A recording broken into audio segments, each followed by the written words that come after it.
Alright, so I thought this would be an interesting way to talk about a nice long flight that I had back on the 26th of July. I'm just going to kind of narrate through this video. Now, the flight was about 2 hours and 40 minutes, 2.7 hours, and so the video is quite long, but feel free to fast forward and skip around. I'll try to put some chapters down in the system here so that it's easy to find stuff that's interesting. The video picks up after I've done my pre-takeoff checklist, and you can hear the rudder wag, signal to the ground crew and tow pilot. One thing you might notice is that the temperature gauge is reading 43 degrees Celsius on the ground, and that it's roughly 109 degrees Fahrenheit. It certainly wasn't that hot. I think the temperature sensor itself was kind of being baked in the sun, and so it was reading higher. Once we get up to about 1,000 feet, the temperature indicator drops to about 30 degrees Celsius, about 86, 89 degrees Fahrenheit, somewhere in there.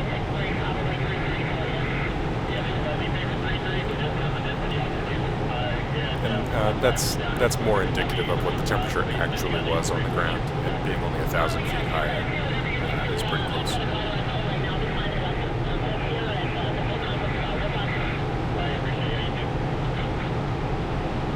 Of course, in the first 1,000 feet of altitude gain here, really focused on what happens in an emergency. If the tow line breaks and tow plane lays me off, what I would do in this case, I'd make a turn to the left to stay out of the way of powered traffic. Turn to the left, do a teardrop return to the runway landing, downwind on the runway.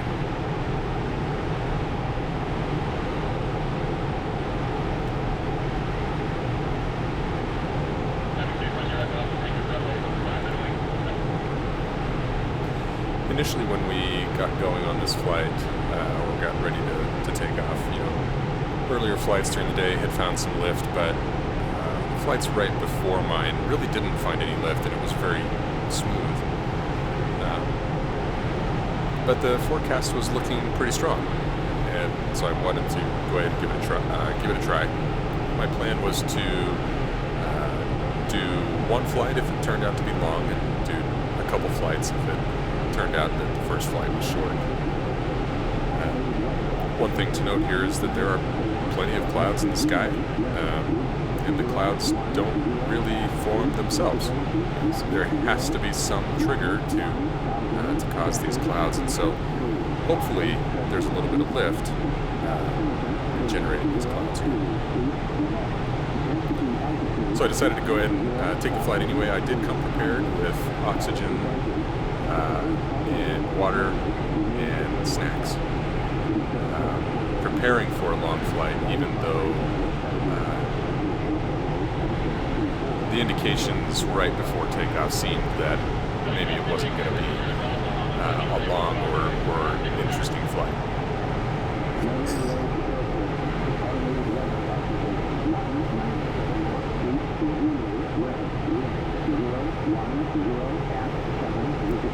And so the oxygen setup, I'm using the club's portable oxygen bottle. Carries about 2,100 psi, and I did top it off before taking it and using it. Also, bring your own cannula, and I'm using an oxygen conserving oxidizer cannula. I went ahead and bought myself the cannula has the oxidizer as a pendant down around chest level, because the mustache location I feel like would be getting in my way, and I'd be fussing with that just a little too much. And so this is really the first time I'm actually getting to use the oxygen in the way that I want to, as you'll see later. The last time I used oxygen, the cannula I used was not an oxygen-conserving cannula. and we think there may have been a leak in the tubing somewhere. But basically I ran out of oxygen well before I should have. So this flight turned out to be quite a bit better. You see we're climbing through about 2,000 AGL now, and we decided that there was not a lot of lift on the west side of the airport, which is where we typically start. And being a more experienced glider pilot than some other folks during the day, we went ahead and tried climbing off the east side of the airport, which is not typical for us. And so we have to be a little more cognizant of the powered traffic that also operates within this airspace. You can see it's pretty smooth here, and we're even in some sink,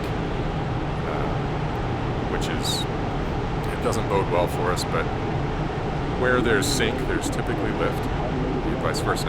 So it's out there somewhere, we just have to find it. Staying close to the airport was the goal for this initial climb out here. You can see in about a minute we've actually lost altitude.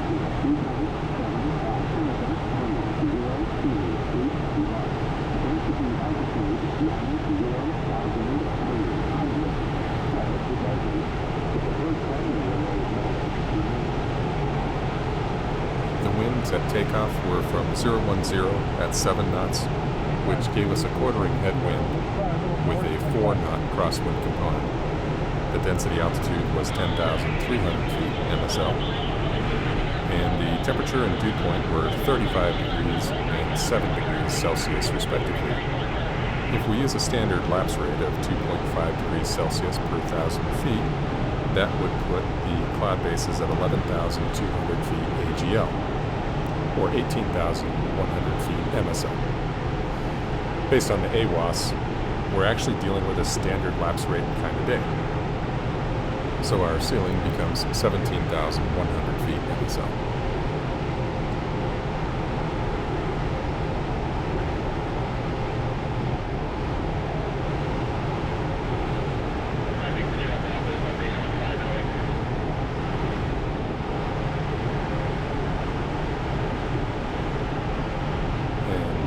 Release about 2,700 feet AGL. 850, thank you.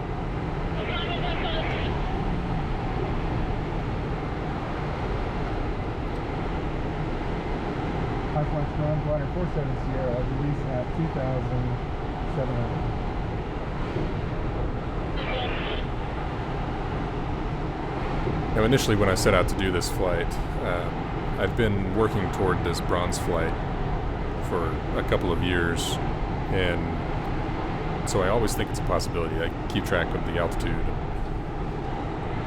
make note there.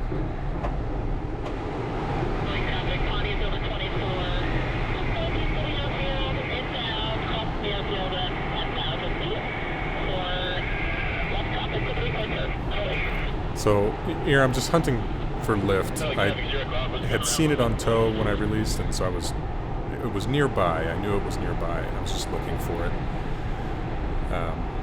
See if I could connect with it. 2007, so 7 times 1.5, it's going to be 10.5. No, you didn't have.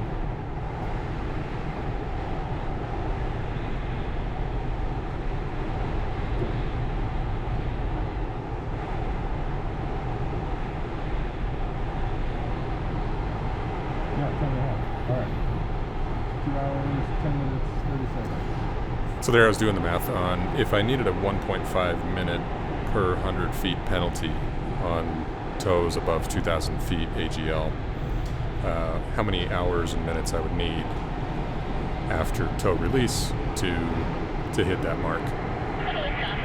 And I calculated 2 hours, 10 minutes, 30 seconds based on a 700 foot, 2,700 foot tow.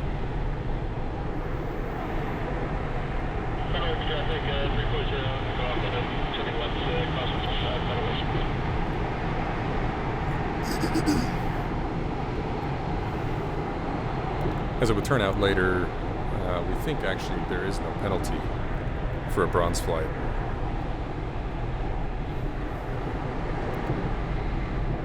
But I did manage to find lift here. Started with about 2 knots, and then I was starting to see 4 knots here and there, and so the average was probably about 2 knots.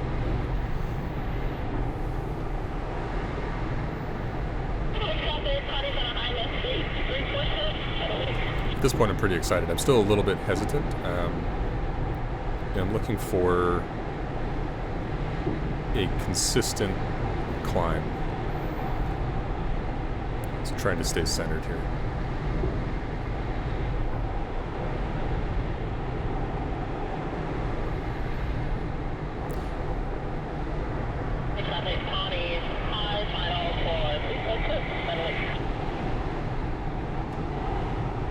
Now I'm starting to see a little bit stronger lift here, closer to 4 knots than 2.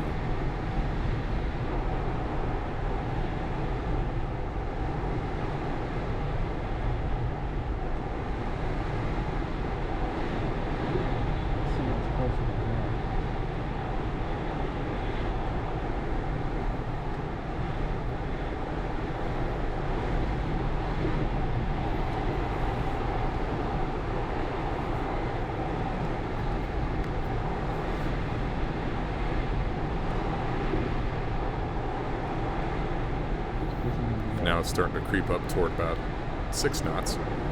And so the real thermal height climbing band looks like it starts right around 10,500. It's really what I'm looking for the rest of the day. And as the time goes on, it changes, but that's my initial mark. 0 after Alpha, turning left base for 15 settle.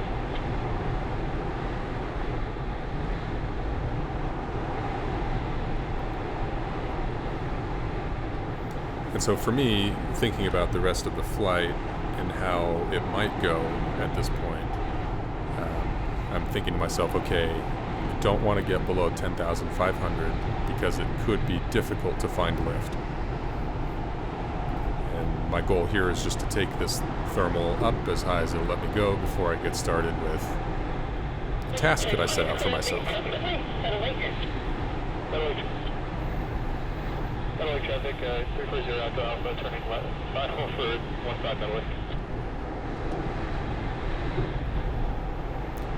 So here I think I'm starting to about fall out of the thermal. I've drifted in some way outside of the thermal itself, and I'm going to give it one more turn and see if I can find it.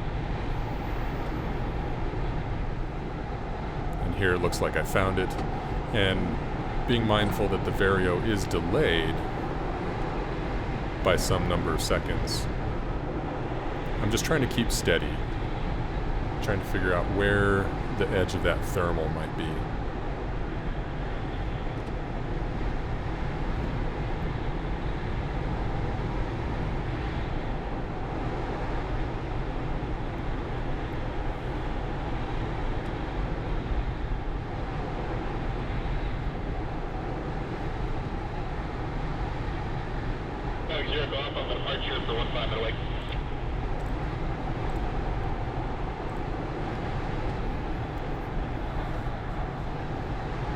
So I've gained about 2,000 feet now, which is pretty good, but now the Vario's indicating a little bit of sink there.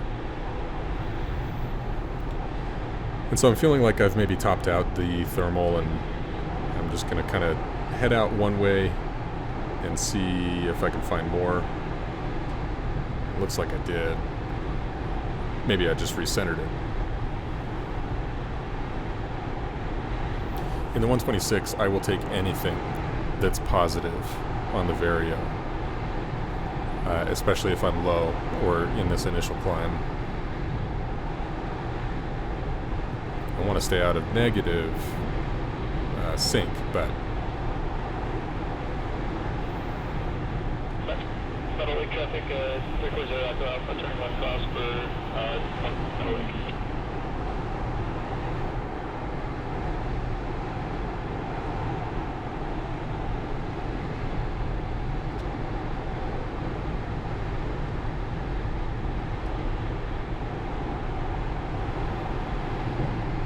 So here I've clearly fallen outside the thermal. I'm seeing 6 knots, 8 knots down, and it's really not what we want.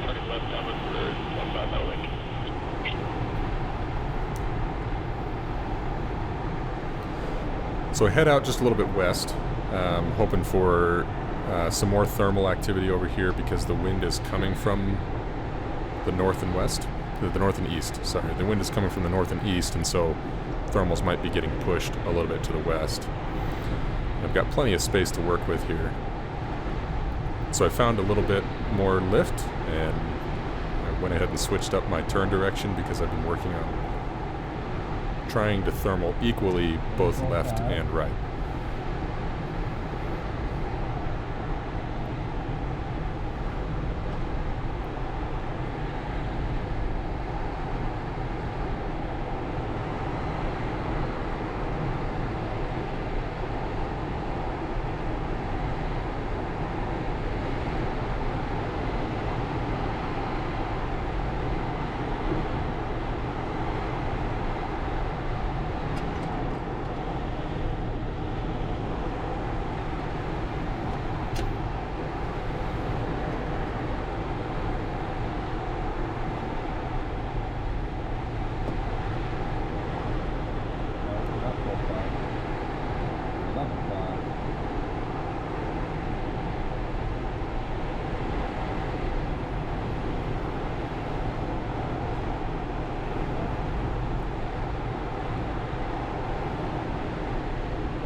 One thing I noticed throughout this flight is that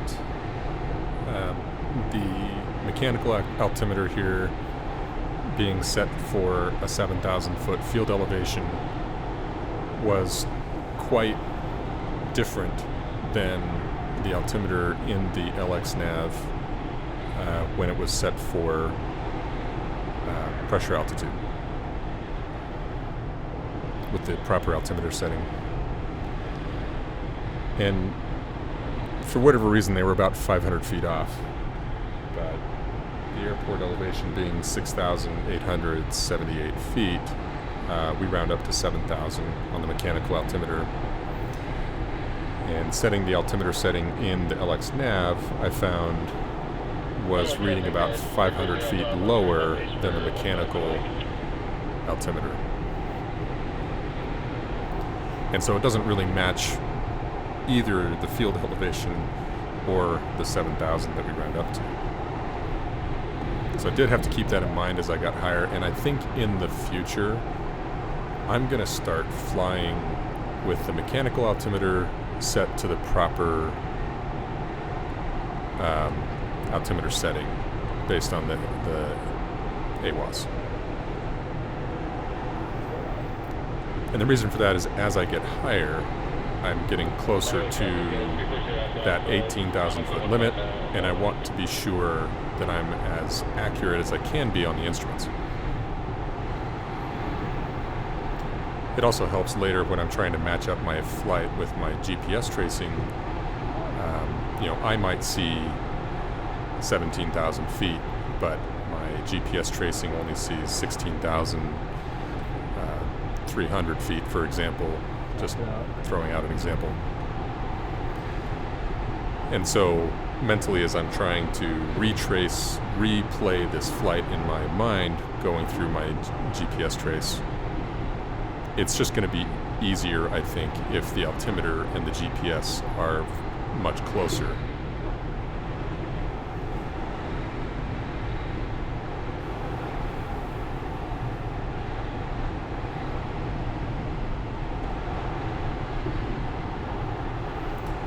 And initially when I got over 12,500, I did set a timer for myself for the 30 minutes, and it was really just in case the oxygen didn't seem like it was working well enough for me, that I could be mindful of that 30-minute window where you could be above 12,500 without oxygen.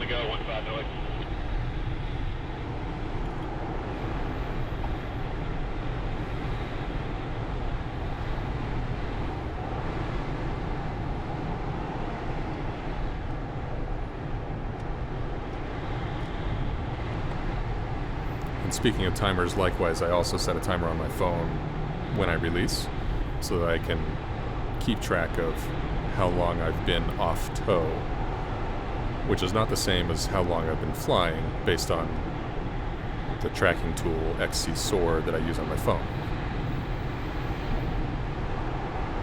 And since I'm going for a badge flight, I really want to make sure I'm hitting that time.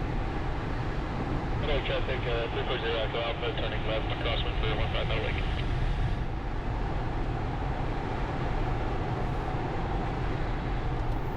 Come on, get over 14.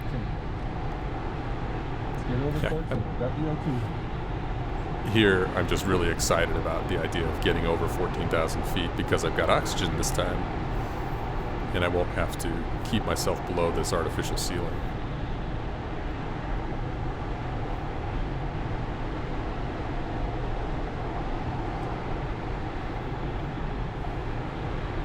There we go. 14,100 feet. For sure. And so now, based on the mechanical altimeter, I should be well over 14,000 feet. So, in pressure altitude. And the LX nav was actually reading now at this point about 13,700, approaching 13,800. So that difference in altimeter setting made for some difficulty in decision making later on.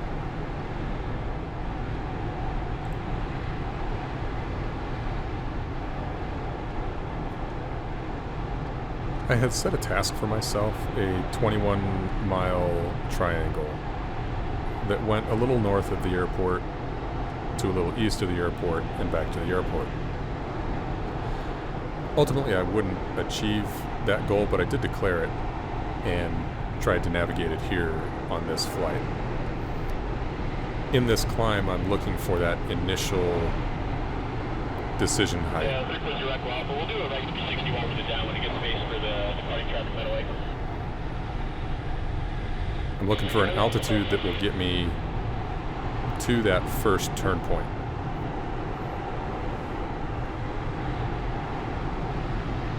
And so as long as the air continues to go up, I'll continue in the thermal.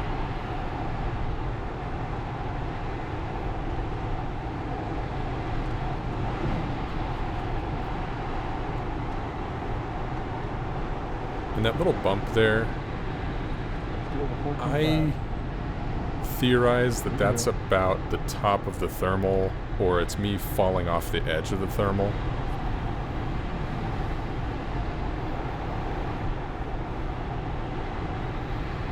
And you can see the vario starts to indicate 0 or even a negative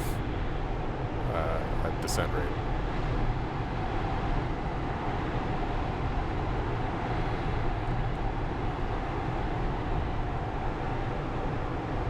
Traffic 340 Echo Alpha, rejoining left down for 15 Metal Lake. At about 14,500, I felt like I had enough altitude to move forward, but I wanted to see if that thermal was still here. And I think this was a mistake. They say that you should leave bad lift sooner, and I wasn't doing that.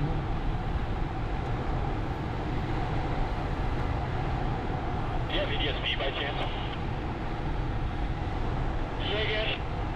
340 Echo Alpha, do you happen to have ADS-B? Negative.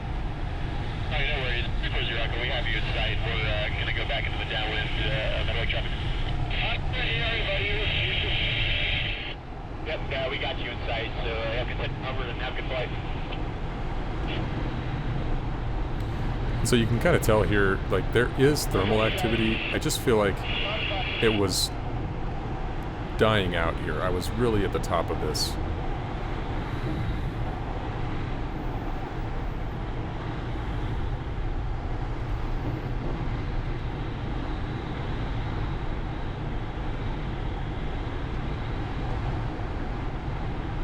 Five.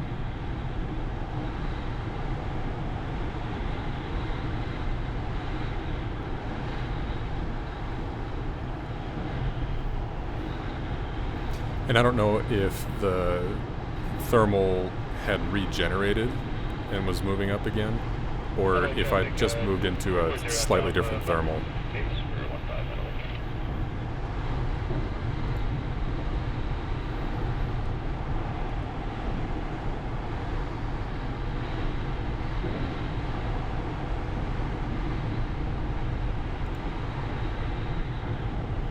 Ultimately, I won't get much more out of this thermal, and like I said, I really needed to leave bad lift sooner, and this qualifies. Alright, let's hit 15.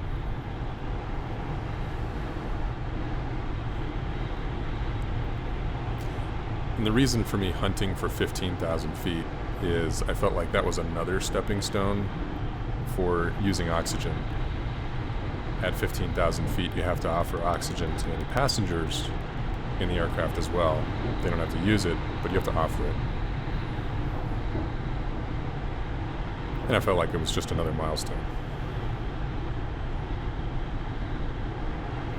But remember, the altimeter, the mechanical altimeter, is not set to the proper altimeter setting, and so it's actually reading a little higher than my actual altitude.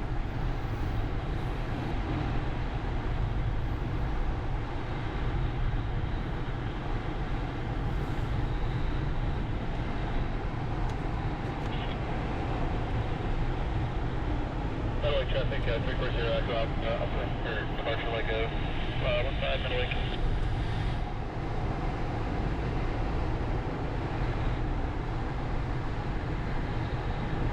So I still haven't figured out that I'm just in bad lift, that I need to press forward on my task. I'm still looking for something. And this is a mistake.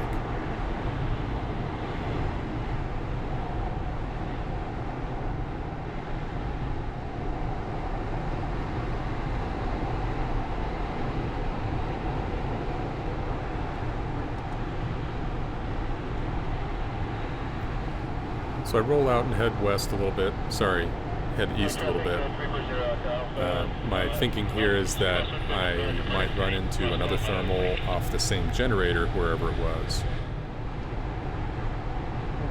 That might give me some more altitude.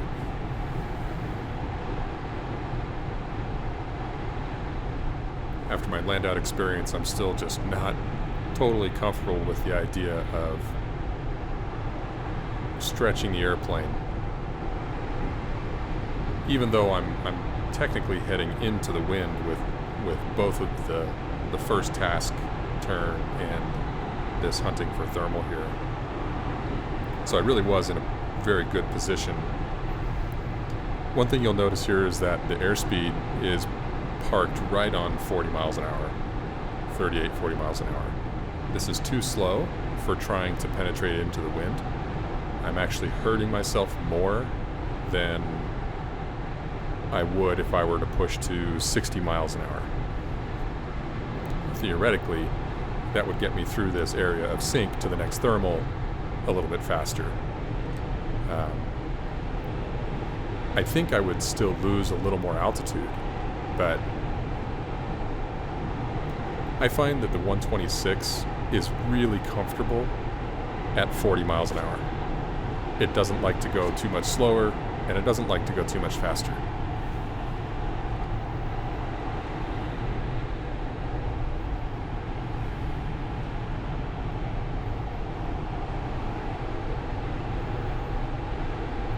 And here you see that I've now lost 800 feet, and I still haven't seen even a bump for a thermal.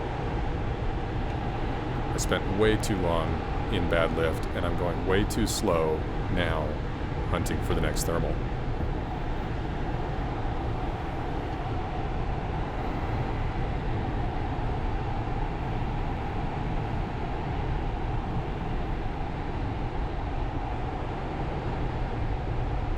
And there's 1,000 feet of loss.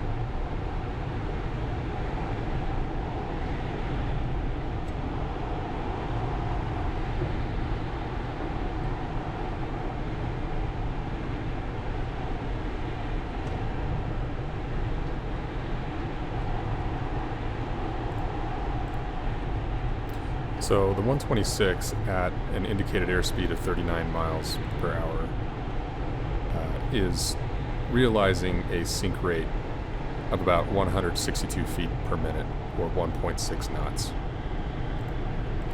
So if we add that to the 5 knots of sink for the sinking air, because this is a compensated vario, I'm actually realizing 6.6 knots or so down. And that leaves me with a glide ratio of about 11 to 1 in that ballpark. So the longer I spent in that sink, the harder it became to make up that altitude. I saw a little bump here on the vario indicating a slight climb, and I'm looking for anything positive at this point. So 2 knots, I'll take it. 1 knot, I'll try it.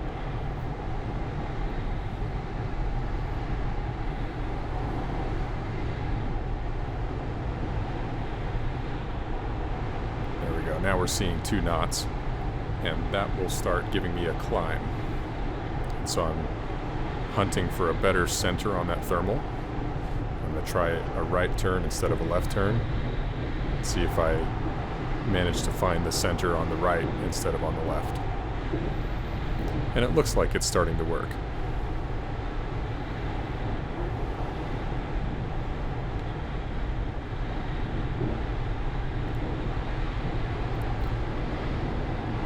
In my thermaling speed, I try to be right about 38 miles per hour on the airspeed indicator. That's the min-sink speed for the 126C model, at a sink rate of about 156 feet per minute, or 1.5 knots. So anything above 2, and I should be climbing, even if it's slow.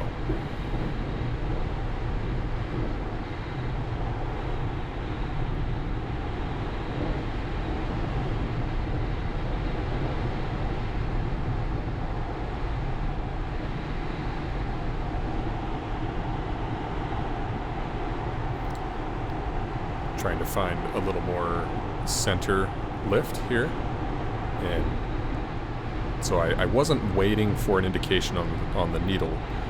I was just giving myself a few seconds and expecting that once I start turning, I'll be more centered in that thermal than I was before. And still, it looks like it's working.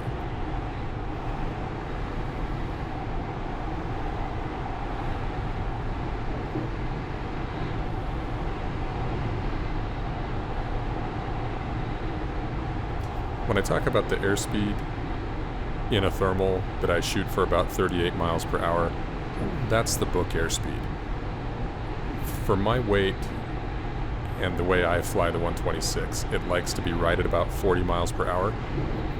And with the exception of when I'm working the very edge of what's possible, it's perfectly fine for me to be comfortable at that 40 miles per hour. 15 out of this. I spend very little time looking at the airspeed indicator. I'm flying by feel and sound most of the time.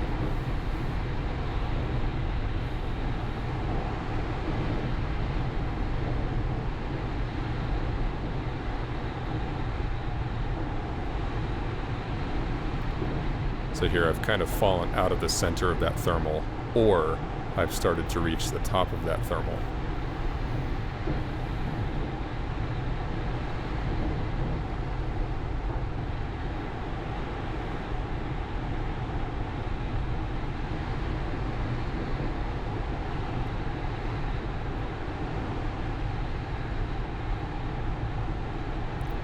Looks like I just needed to get centered again, and we're in good shape.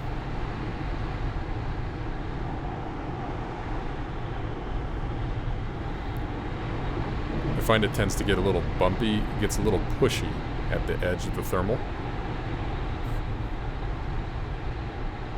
And I try to use that as a cue to get a little more centered. I might increase the bank, for example.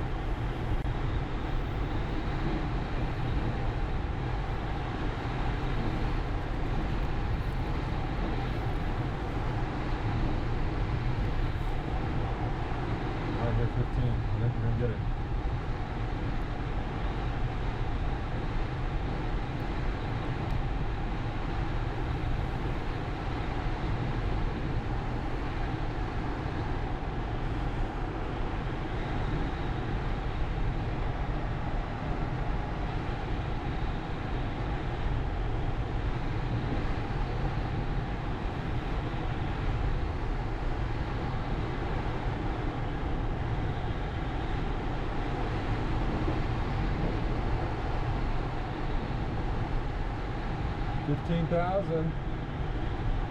Obviously, I'm excited about 15,000 on the mechanical altimeter. And still climbing, so that's exciting as well.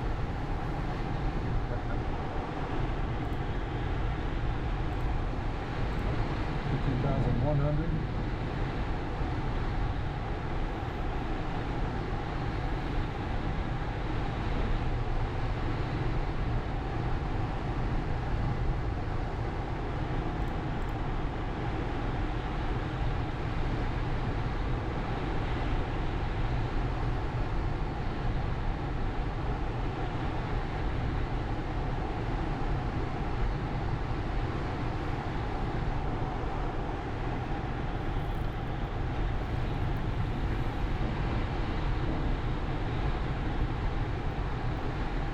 There, I've topped out the thermal,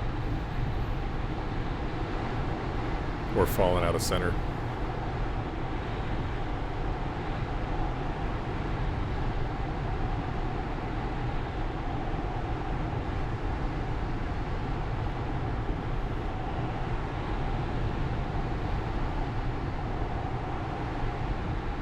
$2,225. Don't ask me why I'm worried about 25 feet, because the instrument is not configured to be that accurate.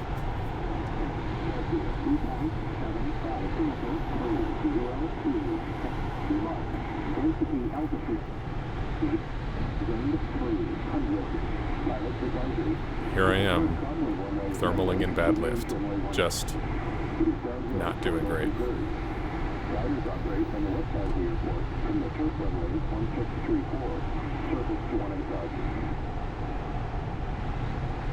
Expecting that I've been pushed back to the west by these northeasterly winds, I start heading east and looking for that next thermal.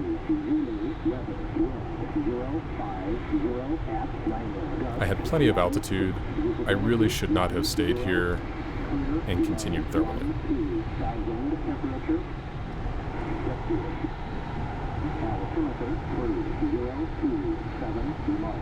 Density altitude 10,300. Advisory. The preferred runway runway is Netherlake. Remains runway 15. It is downhill toward altitude. I'm falling right off the edge of that thermal.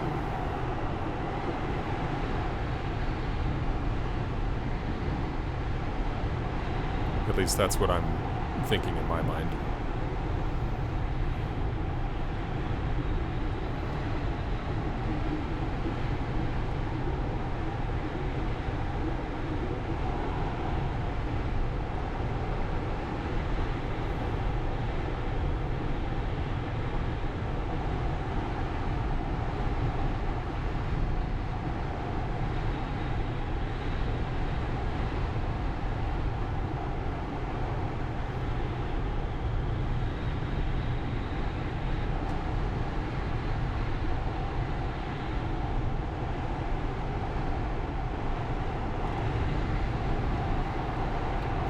So here at 8,300 feet above field elevation, the temperature is now reading about 12 degrees Celsius. And that's a change of about 23 degrees Celsius from takeoff.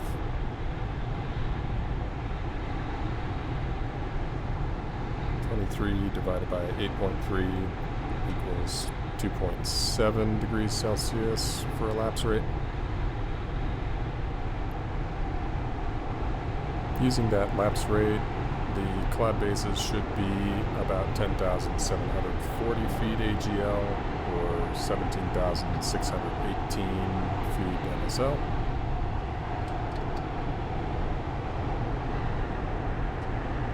The AWAS is reporting 11,000 AGL.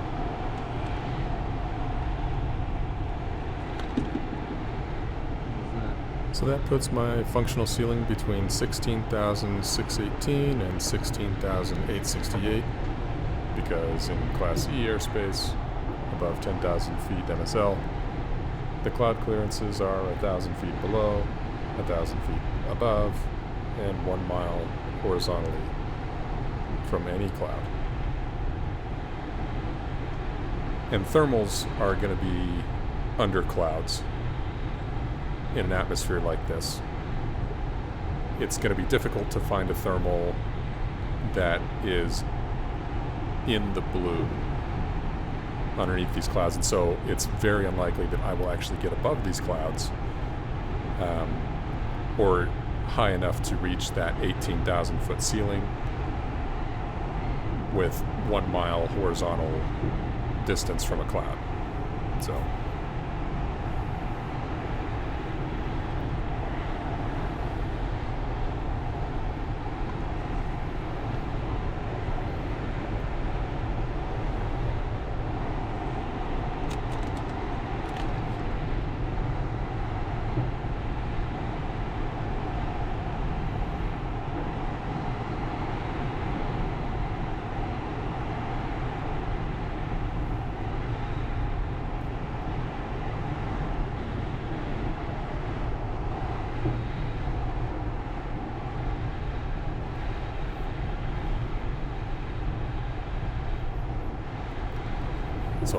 I'm approaching another 1,000 foot loss in altitude for 0 gain on my effort toward this turn point. In this case, I started to feel a little bump and then see an upward indication on the needle, and so I went ahead and just took a turn to see if I could find the thermal that was driving that increase. And I found if I feel the bump on the left side, I should try to turn left.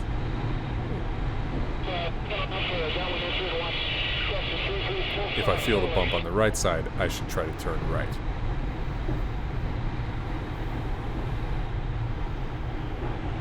It doesn't work out every time, but it's the pattern that I've developed for myself.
So I've finally gotten my act together, and I'm pressing north toward my first turn point.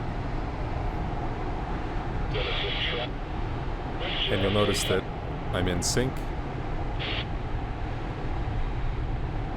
at about 4 knots, and I'm at min sync airspeed at about 39, 40 miles an hour. So I'm realizing a sync rate of about 6.5 knots. At this point, I really should be pushing the nose forward, trying to get a faster airspeed to get through this area of sync.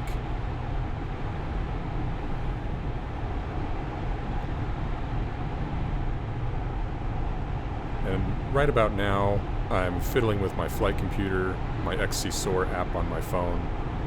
I'm trying to make sure that I'm headed toward the right turn point. What I'm going to find is that the turn point no longer exists in my XC-SOAR app. I don't know what happened to it. I don't know why it got deleted, but it's not there, and so it's not on the map. Then I'm going to pull out my paper chart and try to remind myself, where in this vicinity did I have this turn point marked? A mistake that I made in my pre-flight is that I also didn't mark on my paper chart where my turn point was going to be. I know I had chosen a turn point that would be easy to see from the air, but I actually couldn't remember what it looked like. So after staring at my paper chart for a little while, I'm actually going to pull up WeGlide on my phone and try to access the task that I established in WeGlide, turn on the satellite imagery layer, and look for that landmark and go from that.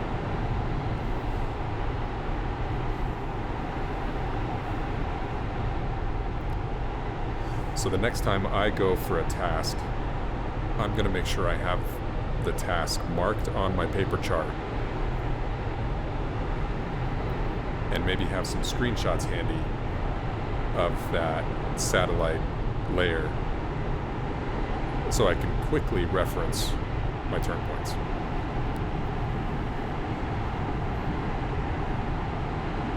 I'm also going to make sure that my turn points are properly configured in my XC-SOAR app before I get started.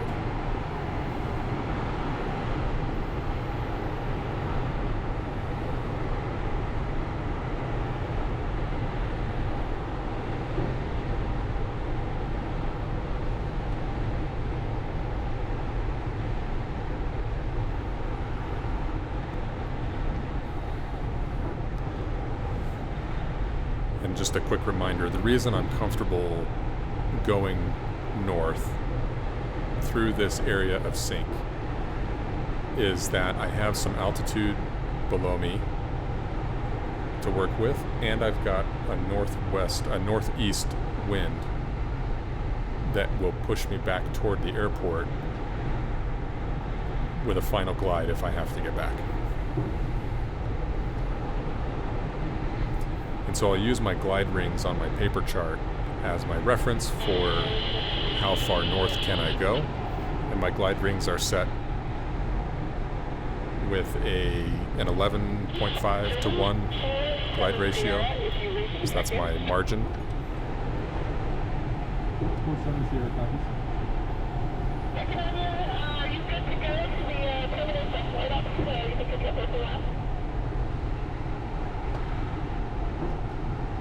Yeah, this will be my only flight for the day. So make your decisions based on that.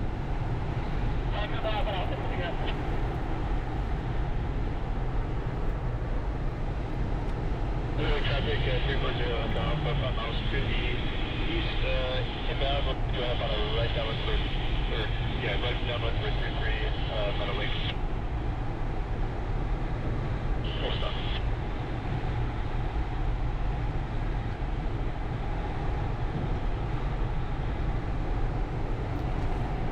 So again, I'm still flying slow at 39, 38 miles per hour here. but my sink rate, the sink rate of the atmosphere is actually decreasing, and so I think I'm getting closer to a thermal here.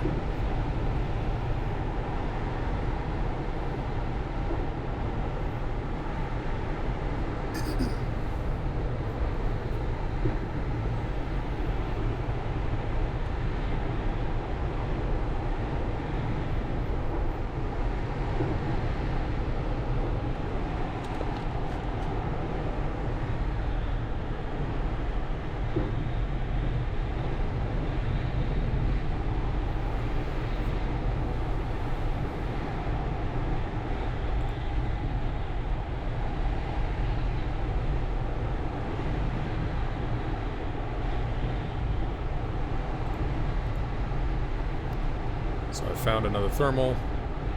Again, I need all the altitude I can take, and so I'm going to take this thermal.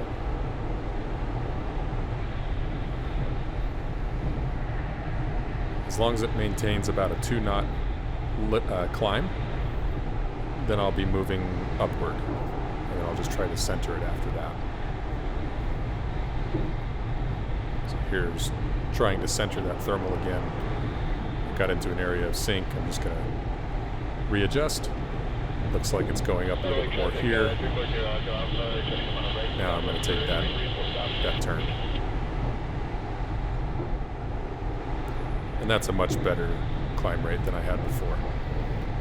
So the thermal was just a little to the east, and now I'm in that thermal with the northeast wind will be pushing me toward the southwest in that thermal, and I'll follow the thermal with the wind.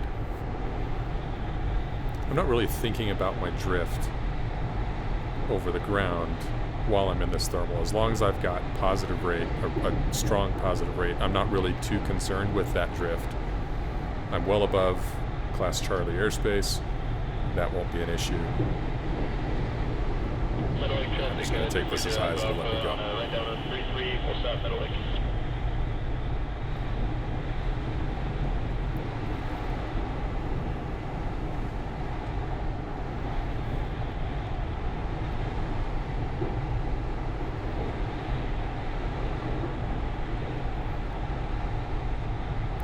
So with a 4-knot thermal, if I can maintain 38 miles an hour, 39 miles an hour, I should be realizing 2.5 knots of climb.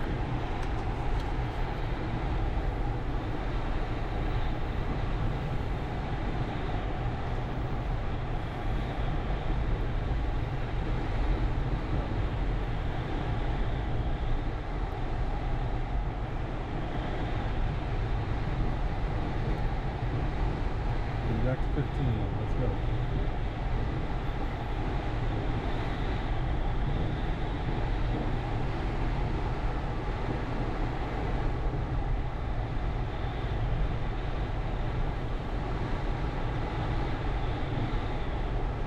Middle Lake traffic 340, go off on right base 33, Middle Lake.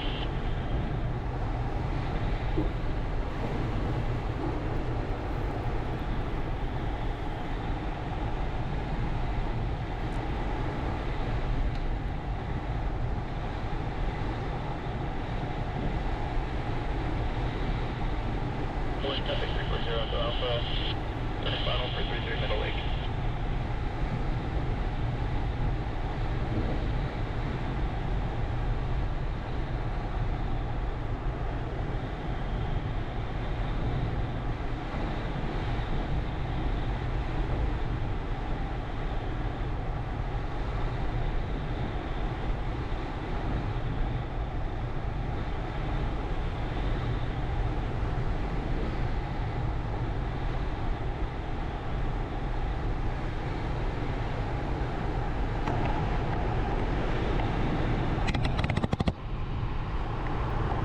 While I'm climbing here, I was going to go ahead and try to get a video angle that looks down the wing, because here I'm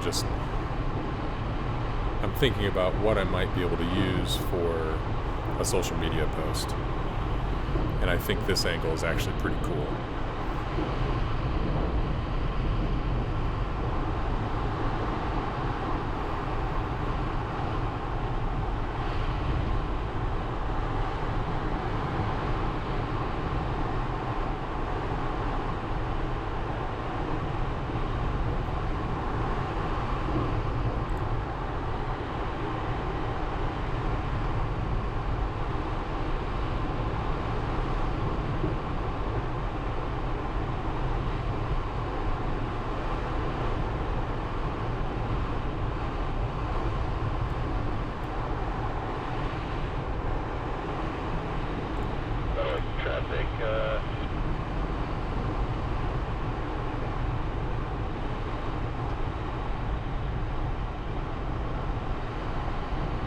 Satellite traffic, 340 Echo Alpha, clear on 15, correction 33, taxi back via Alpha 4 Alpha. Right about where the wingtip is now is my turn point for my task.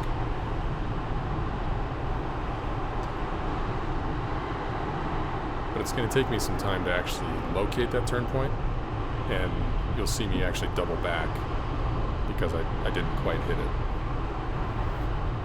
Ultimately, I did not accomplish the task, and the reason was I didn't hit the start point for the task. It kind of got lost in my thermaling. I really didn't think about, oh, I have to hit the start point before I can go on to turn 1 for it to count for anything. So that's a mistake that I made that I will try to avoid in the future.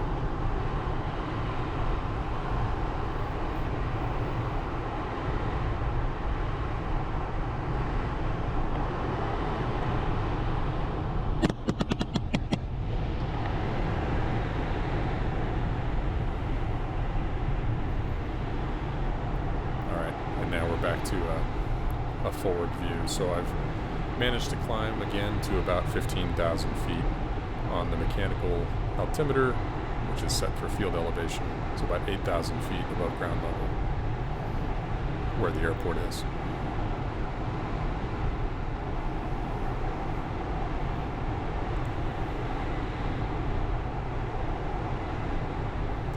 And I'm going to forego this little lift because I need to get pushing north and east, which is directly into the wind, in order to make this turn point.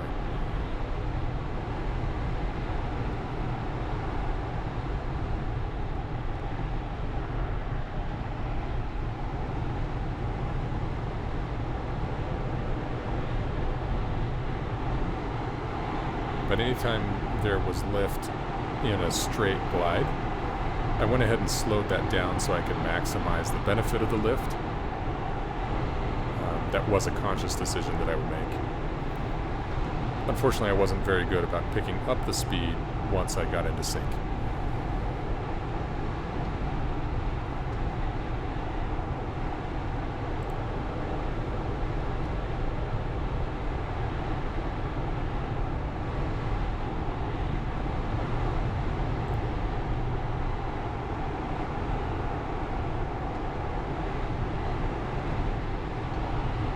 There was a little bump there on the left side. If I was looking for a thermal, I would have tried to turn left and see if I happened to run into the edge of that thermal and try to take it. But again, I'm focused on trying to get to this turn point and push further to the east, which is upwind.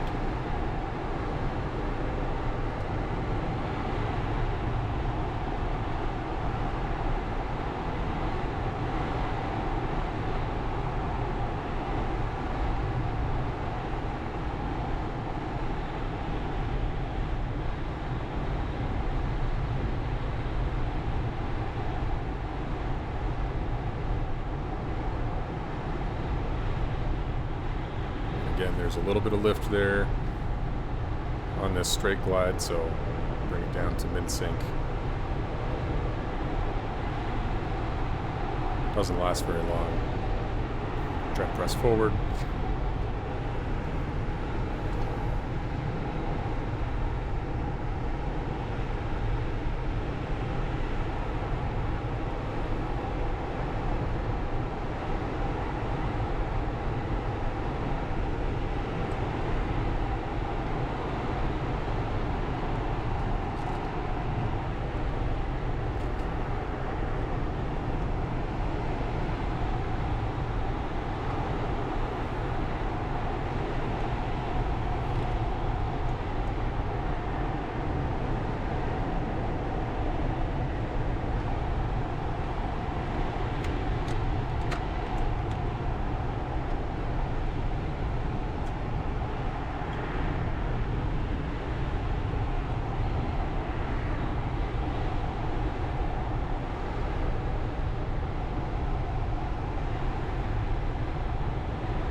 So this turn to the left here is because I think I've found my turn point, and I'm going to try to circle it,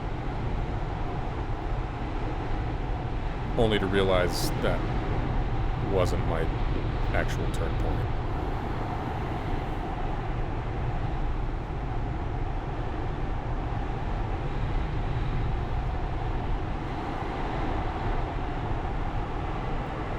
And so as I'm now flying toward the next turn point, I'm reviewing to make sure that I actually got the turn point that I wanted. And you'll see that I'll make another left turn, head more north, and it's because I realized I was looking at the wrong landmark. I don't think I chose the wrong landmark for the turn point. I think I needed more resource for myself to confirm that it was the turn point that I actually wanted. And of course, it helps immensely if the turn point is already configured in the flight computer, because that is going to be way easier to use than any point on the ground.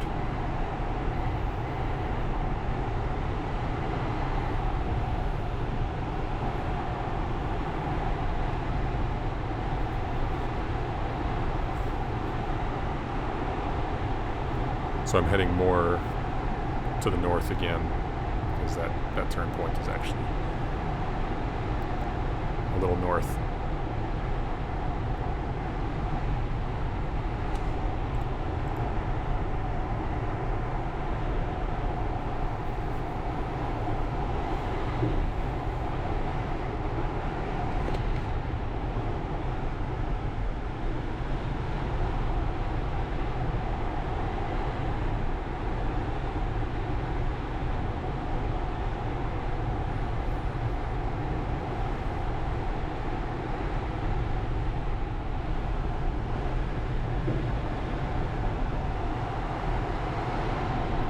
There I found the turn point, so I'm just going to circle it, make sure it stays in the left window, off the left side of the airplane for a full turn. And once I do that, I know I've circumnavigated that point. Looking at the GPS track after the fact, it doesn't perfectly line up with where I felt like I had turned, and I was certain that I had seen that turn point out the left windscreen, out the left side of the airplane the entire time around it. But the GPS track actually didn't keep up with that same fact. So in the future, I'm probably going to give myself a little wider berth around these turn points to make sure that the GPS records the fact that I've gone beyond that point. Also, it will help if you go around the turn point in the direction of your next turn. So you don't have to get a full circle, you have to go around the point. Anyway, I wasted a little bit of time and altitude trying to get that full circle around it, because I was coming at it from the wrong side. So now that I've got that first turn point out of the way, my next turn point is about 6 nautical miles to the east of Meadow Lake Airport, and conveniently there's a dry riverbed that takes me almost straight to it. And so I've aligned myself with this dry riverbed, and I'm now just heading south and east. So I'll have a crosswind from the left that I'll be fighting a little bit, but shouldn't be too much of a headwind. And that's good news.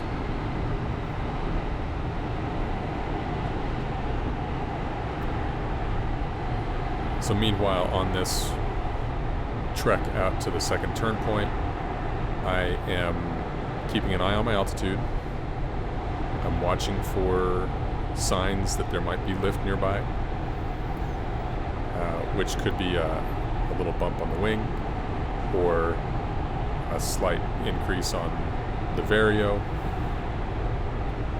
Of course, I'm looking for visual markers like clouds that could indicate there's air moving up in that area.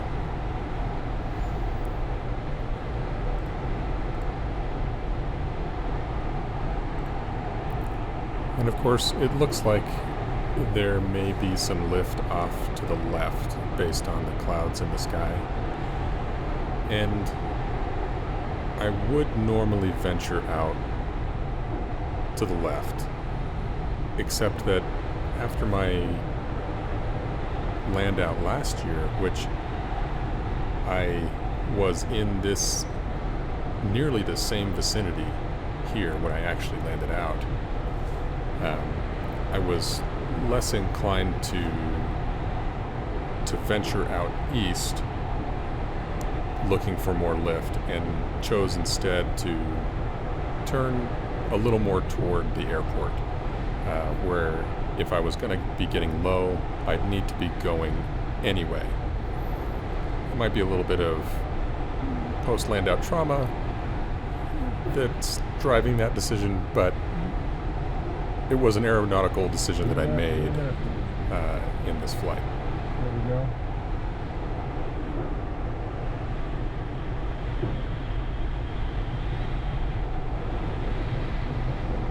In hindsight, I think I could have gone a little further east and been successful.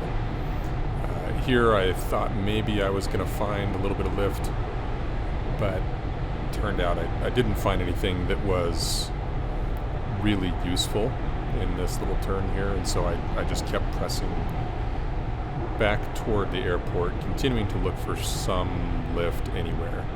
I can see the Vario here starting to rise a little bit, but again, at min-sync, I'm still losing. I'm still at 1.6 knots down, and so I'm really not finding enough lift here. Just continue to press on.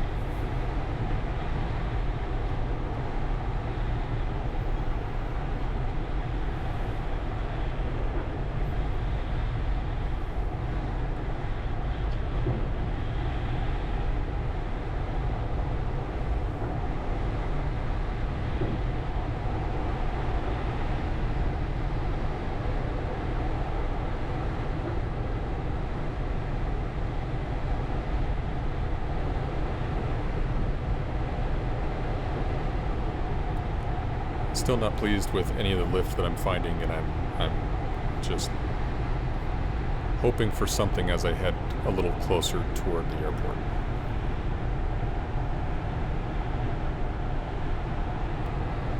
And notice here again that I'm still at min-sync speed in 6 knots of sync. And that's not where I want to be.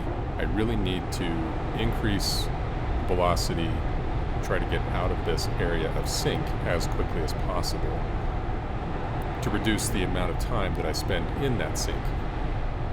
So every minute at 6 knots of sync, I'm losing 600 feet or whatever it is.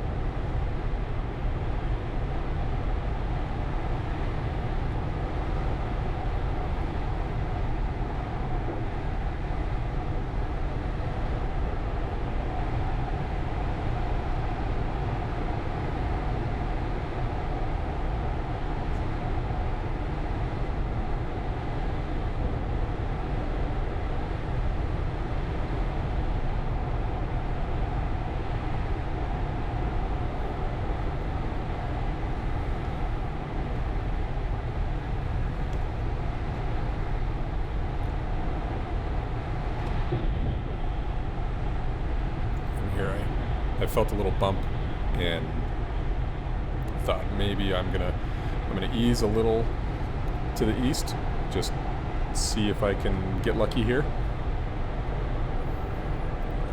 But I'm now getting close to that floor that I had found earlier in the flight of about 10,500.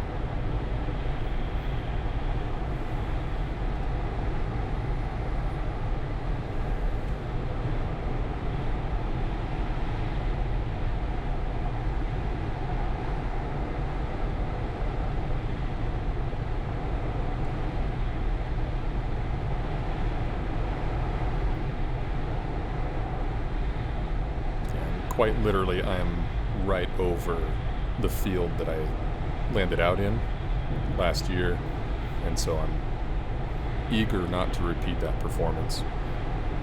With this tailwind, I'm expecting to be able to get back to the airport, but I want to make sure that I get back to the airport at an altitude that will allow me to cross the airfield without interfering with the powered traffic pattern.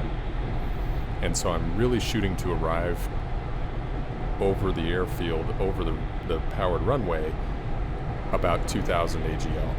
And that will give me the room that I need to avoid interfering with the powered traffic pattern.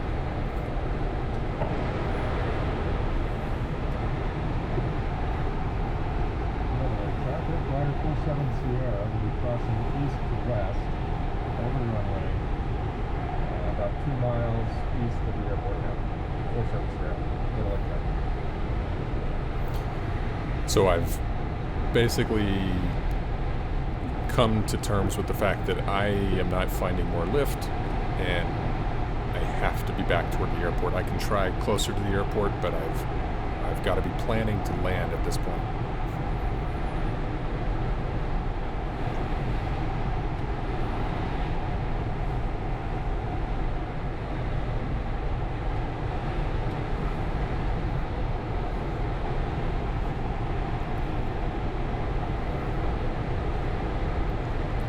Seeing that vario needle get closer to zero, less of a negative, is making me hopeful.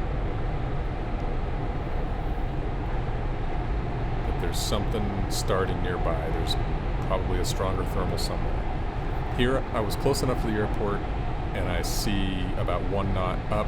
I'm going to give it a try. I make a left turn, and I got lucky. I started heading into a thermal here by turning left. And I was just going to hold on to this as long as I could.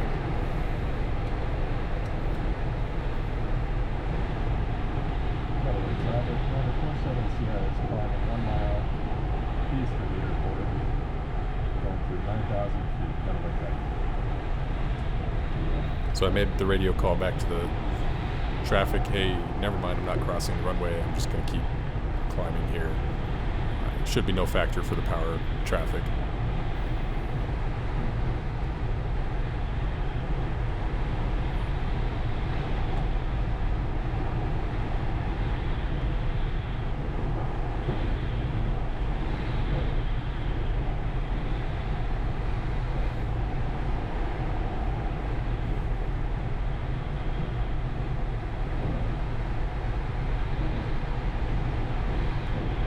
So down low like this, I will take any lift that I can find.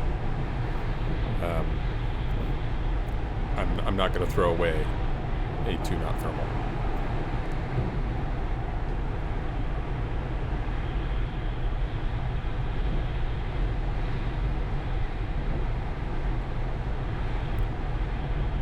So I was getting a little out of center here. I know there was air moving up faster than 2 knots, and I just eased my bank a little bit in a direction that I thought would get me closer toward center, and then continue the turn and the thermal there.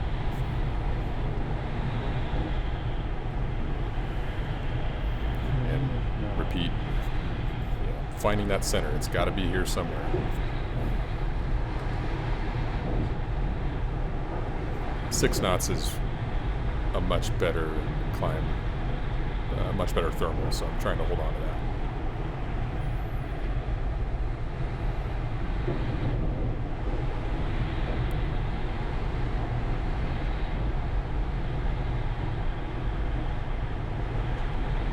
That bumpy gustiness, I think it might actually be an indicator of the edge of the thermal, where you're kind of like falling out of that core lifting air. So I'm trying to pay attention to that and the vario, and keep an eye outside. So even though I started east of the airport in this thermal, the northeast wind has now pushed me a little to the south and west, directly over the airport. And so, By the way, traffic, glider 47 Sierra is now 10,000 directly over the airport. Metal Lake traffic. So with that in mind, I continue making my call-outs to Meadow Lake traffic. The last thing I want is to meet an RV7 in the nose. And then I'll give a quick check of the weather here. Visibility 101,000, scattered temperature 35 Celsius, dew point 6, altimeter 3026 remote. Density altitude 10,200. Pilot advisory. The first runway Meadow Lake remains runway 15. 6,000.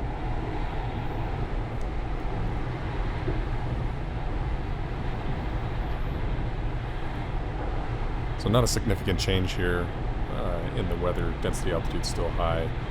Cloud bases are still high. So I've got plenty of altitude that I can work with if I can get there. Maintaining this 4 to 6 knot thermal is just so beneficial, and this ultimately saved the flight.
So at this point, I'm just thrilled to be climbing and feeling like, okay, if I can gain some altitude here, I'll continue pushing east. Just wanted to top out these thermals and accept the setback in lateral movement, lateral progress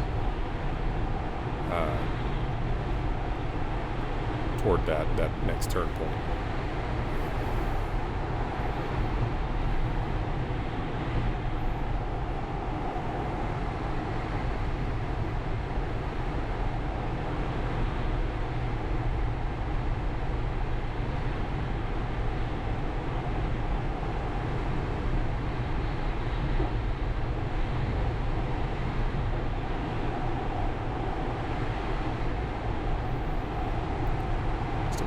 Adjustment to try to find center again in this thermal.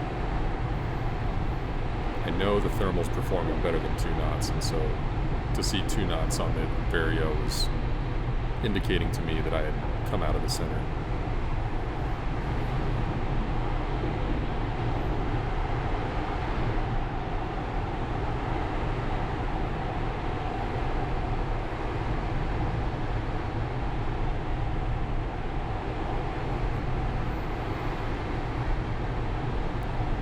And I know frequently we joke about Meadow Lake Airport having this blue hole that just sits right over the airport. I actually think the structures on the airport and the makeup of the field of the airport contributed to generating the thermals that I was that I was finding throughout the flight.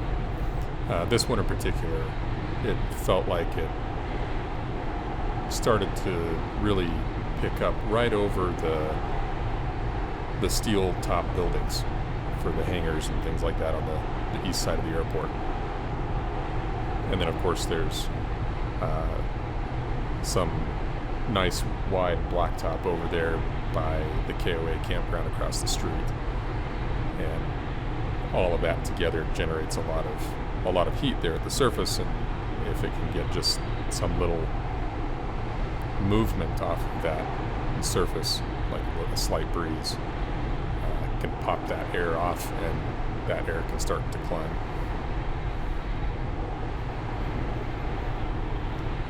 So this particular thermal, I think, was actually generated by the airport itself, and I was just lucky to find it.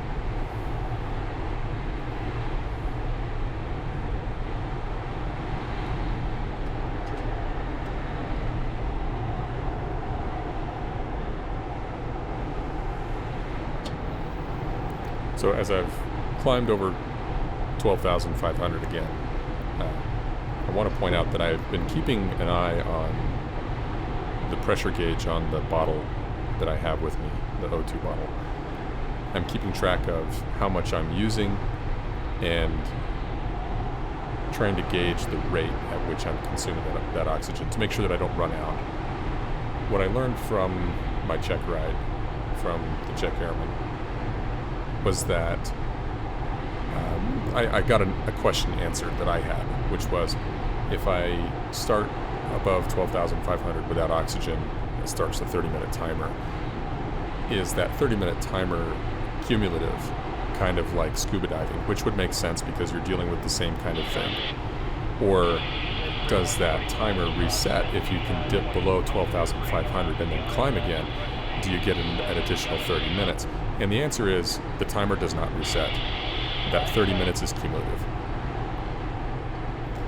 Now, right here, we're going to see a jump in the video as I detect that the battery has reached 1% on the camera, and I'm going to go ahead and shut it off and make sure I get a good video, save, and then change the battery, turn it back on.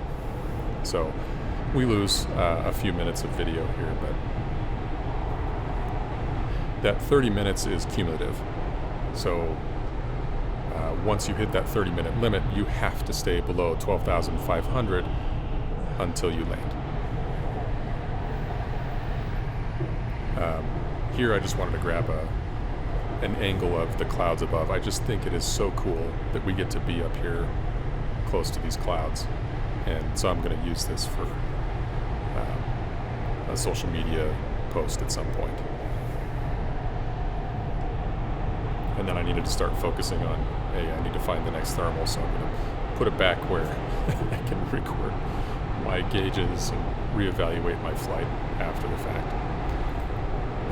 So that 30 minutes is cumulative, and the FAA sees that as per flight. So if you land and take off again, you can get another 30 minutes above 12,500 without oxygen. So I think for duration flights in particular, for any flight of appreciable distance or duration, you really have to bring oxygen with you, because you need the ability to take advantage of all the lift that you can. Being forced to limit yourself to 12,500 feet or below really does hinder your ability to take advantage of conditions in the atmosphere. So that is something that I've learned through my attempts at this 2-hour flight duration.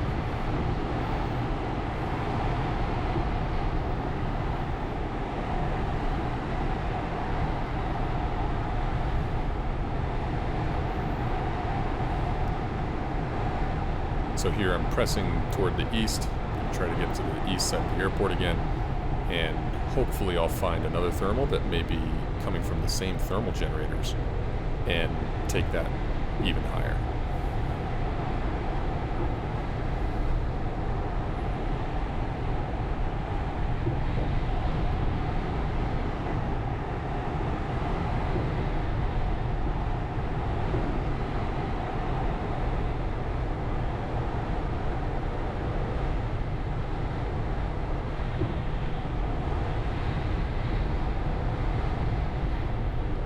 And again, this is a thing that continues to be a problem for me, especially in the 126. As I'm finding sync, I am not pushing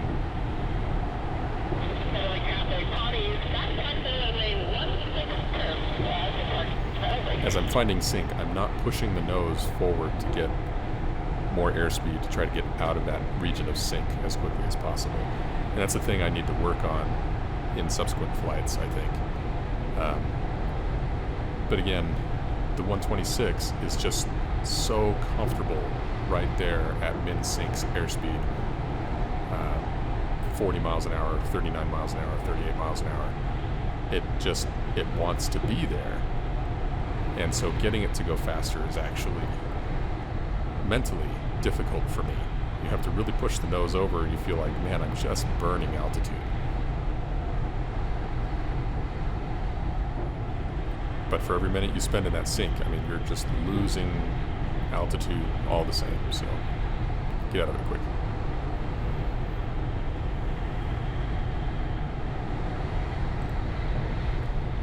So here I am hunting for a thermal. I'll take anything 2 knots and above. Didn't quite find it on that turn, so I'm going to ease it out and try to initiate that thermal turn again. Try to get more centered.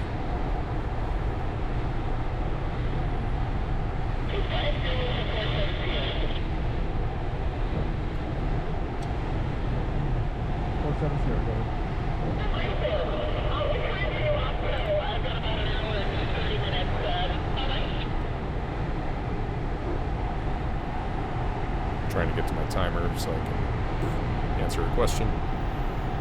Let's see, I'm counting 1 hour, 27 minutes now.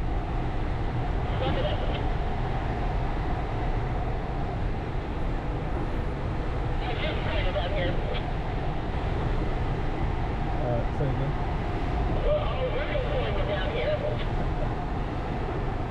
Thank you. I thought it was over there for a minute, but we're good. And I really did think it was going to be over. Then I found this couple of thermals here that's getting me back in the game.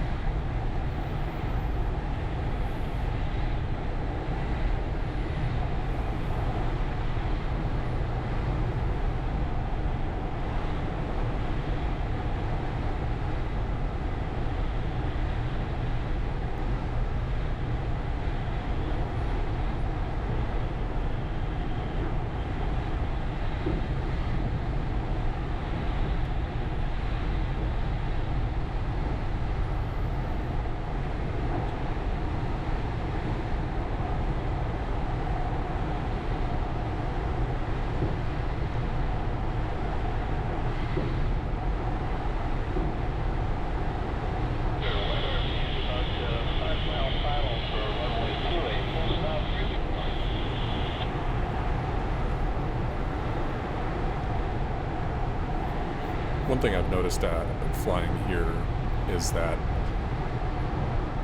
we do get a lot of communication collision on our radio frequency for Meadow Lake from Greeley. And so you do have to pay attention for what airport are they talking about. Usually by the time they get to a runway number, I know it's not our airport.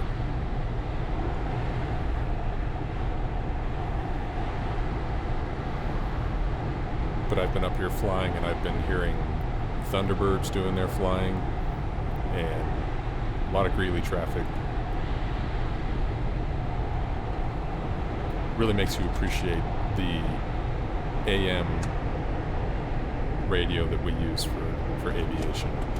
So you can sometimes pick out one of those voices. About this time I've decided, okay, I'm going to go ahead and grab something to eat. Looks like I'm going to be in the air a little bit longer. I brought my consumable snacks. In this case, it's a protein bar and some water. Gotta make sure I'm staying hydrated.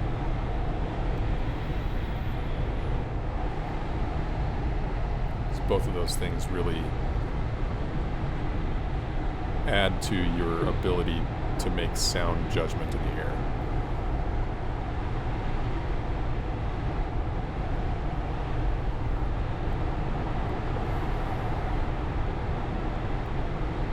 Again, trying to recenter that thermal.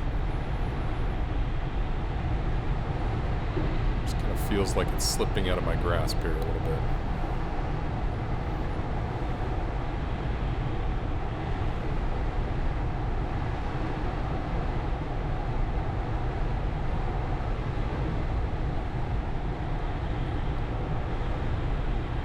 The day really has been pretty consistent to this point, and so I know that the thermal can perform better, or at least I expect it to be performing better. With the altitude that I've got now, I'm willing to hunt around a little bit and try to find this. I am using XC Soar's thermal assist feature, which I find to be pretty helpful in trying to center that thermal a little bit closer.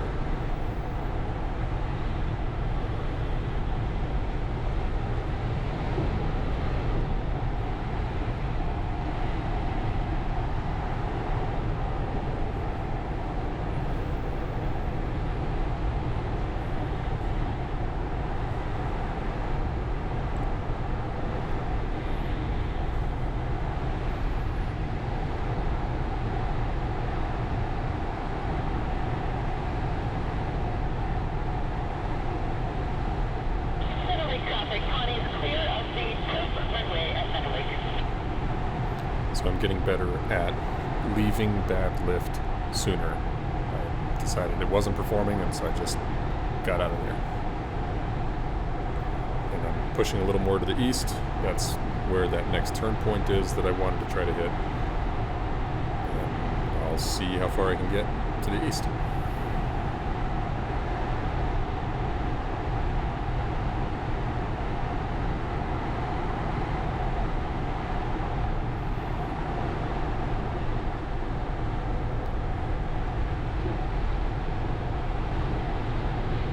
So I went ahead and tried this thermal here.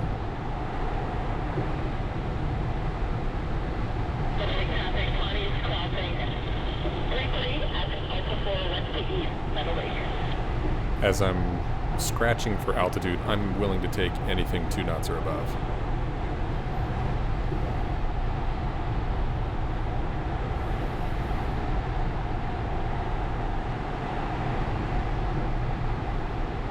And my primary goal really is duration. So if I'm spending too long in a thermal, it's not really going to hurt my goal.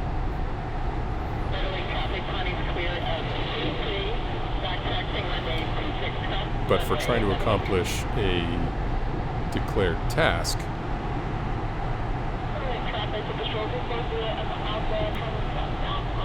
hanging out in a bad thermal would actually be a problem.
So that little gust there, as I've pointed out before, makes me think that I'm on the edge of the thermal.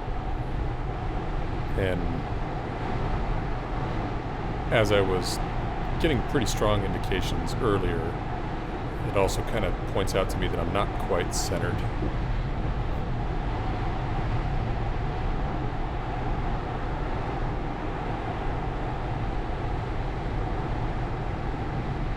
Here I probably needed to level my turn a little bit and then continue.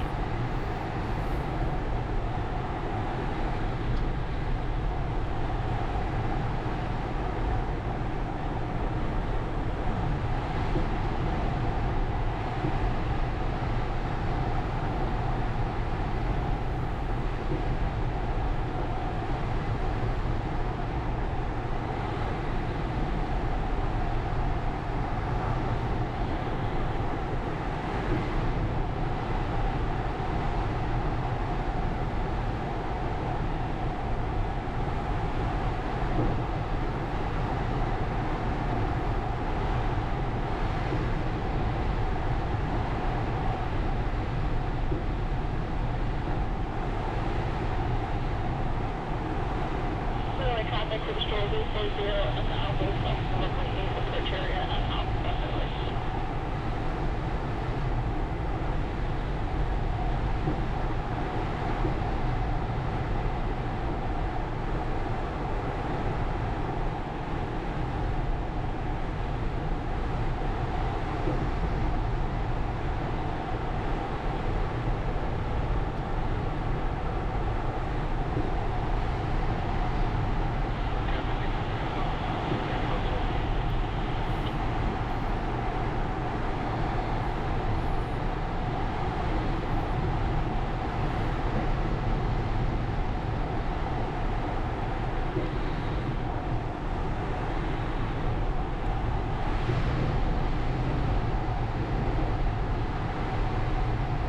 I made a connection on this flight that I haven't made before, and it was really from the shadows of the clouds on the ground. I noticed that the day would kind of fill in, the shadows would fill in, and then the shadows would dissipate. And it coincided with when thermals were easier to come by and when they were harder to come by. So when the clouds were building, the thermals were easier to come by, but I could also tell where that thermal activity might be based on the shadows on the ground, which were easier to locate than the actual clouds in the sky, because of the angle of perception to the ground here. And when I was getting low earlier, I was flying into an area where there were not a lot of clouds and the shadows were sparse. And then as I started to climb again, the shadows were building in and the lift was getting stronger. So I'd never actually made that connection, even though intellectually we understand that's how it would work.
So I recognize that the lift area that I'm in is not serving me well, and I continue pushing to the east.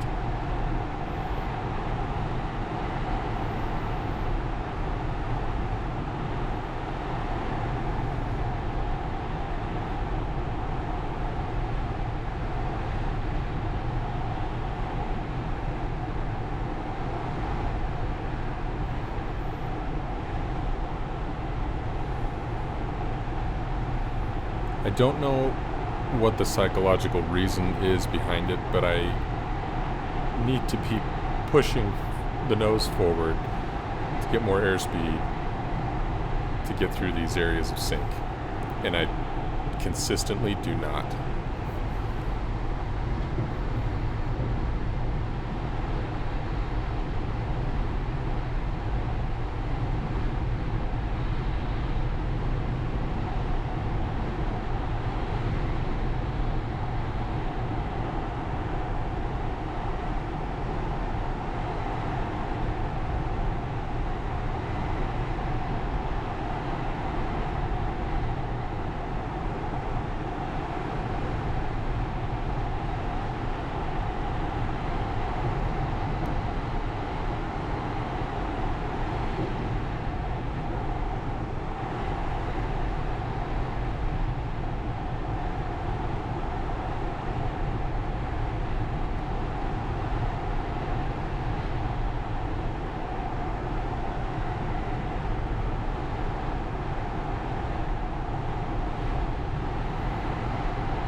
finally find another thermal that feels worth trying. I'll go ahead and make that turn, see if it pans out.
I was moving a little to the south to see if I could get better in line with the cloud formations out to the east. And hopefully run into more lift along the way.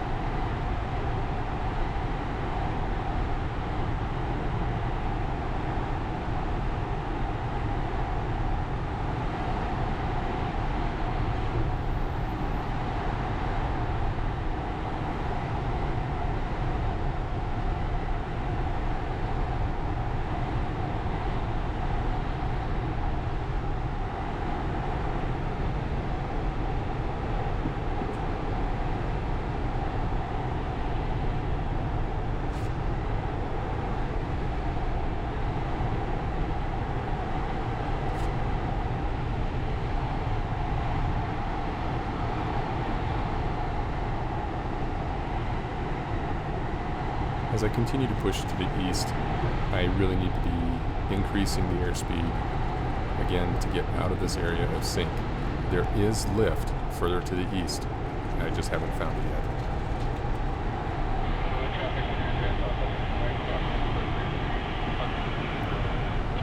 But the penetration into the wind is really difficult in the 126. It feels like it's notorious for that.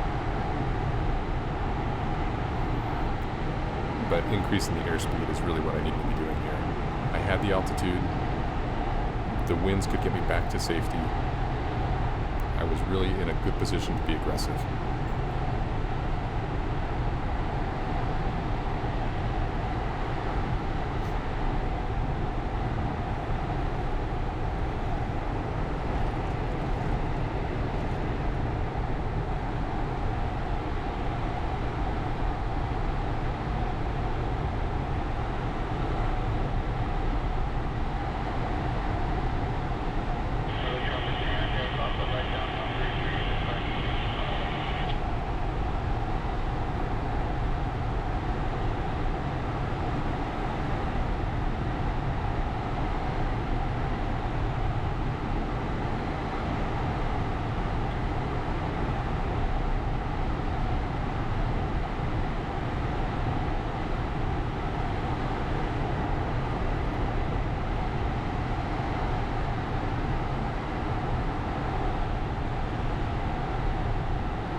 just a moment, you're going to hear the skin on the wing kind of flex.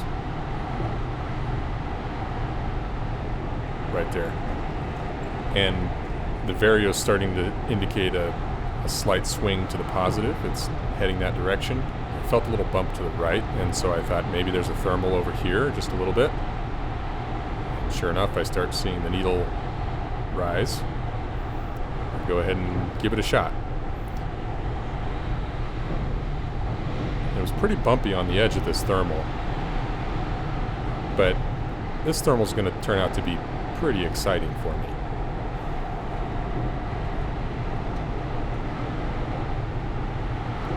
Anytime that you start seeing 8 knots of climb is just, it's thrilling, in my opinion.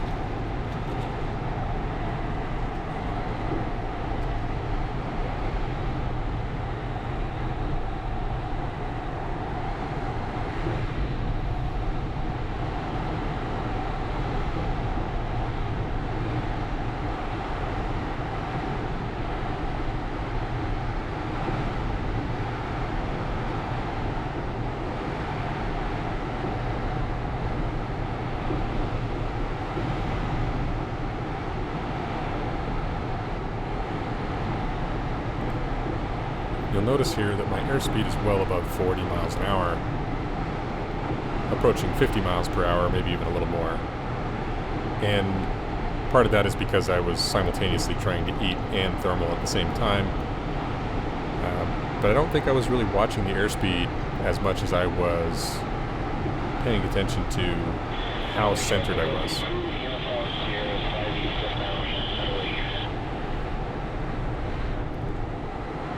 But at about 50 miles per hour, the sink rate is about 1.8 knots. And compared to min sync, which is about 1.6 knots, I'm not losing a whole lot with that increased airspeed. But it does allow me to bank sharper and stay centered in the thermal a little bit better.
At about 15,000 feet, it really was that the thermals were stronger east of the airport than they were to the west.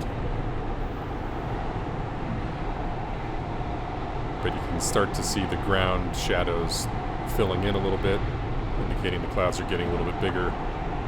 And pretty soon that lift energy is going to start to dwindle.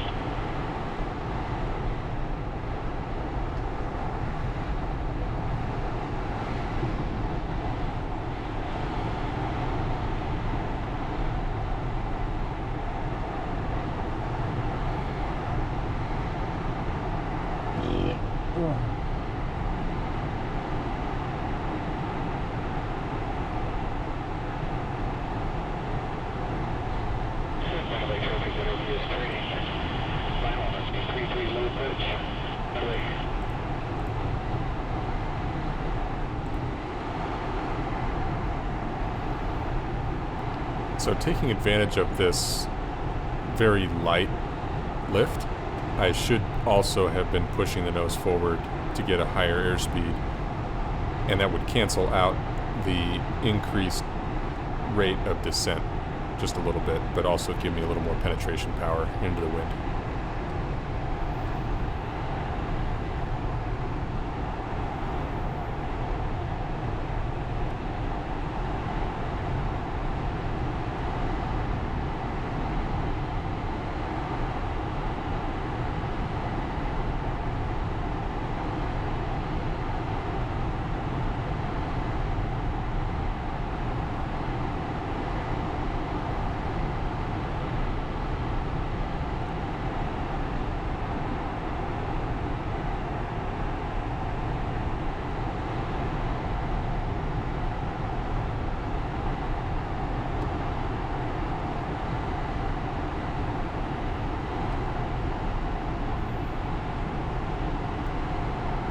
And in just another moment, we're going to start to see a swing on the vario, and that will indicate to me that there's another thermal coming.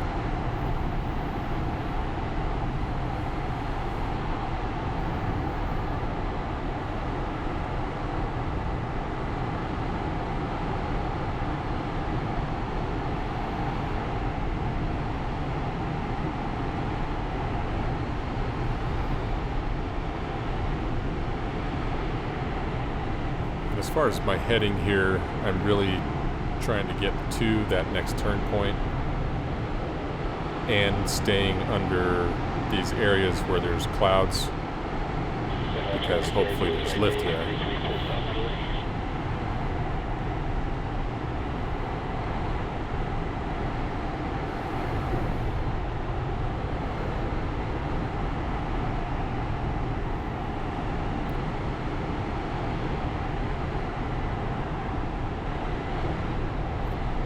Right there's a little bump.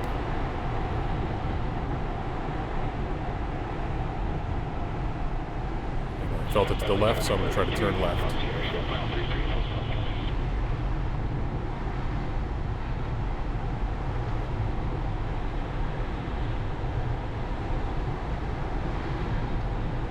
Sure enough, we've got 4 knots. Getting a little slow there in the turn.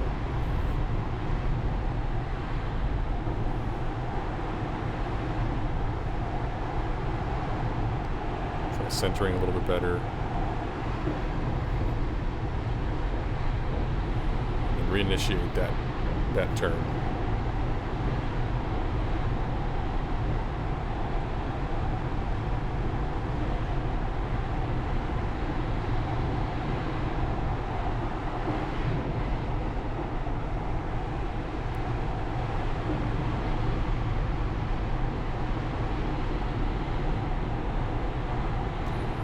About this time, I'm taking notice of where I see the blue sky compared to the clouds, just so I know where the energy might be. Trying to stay out of the blue there. And I'm also starting to see the clouds are filling in. The shadows are getting closer together on the ground.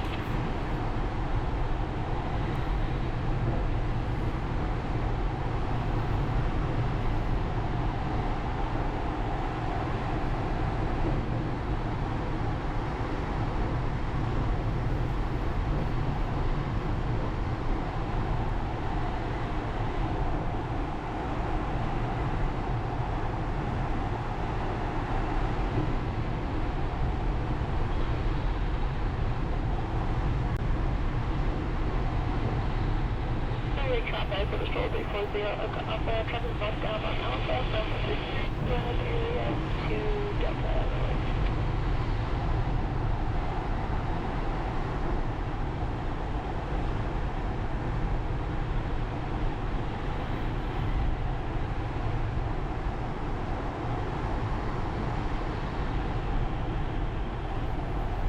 Alright, and I've decided that I'm getting out of the bad lift, and I'm going to move further to the east here, get back on heading, keep pressing forward.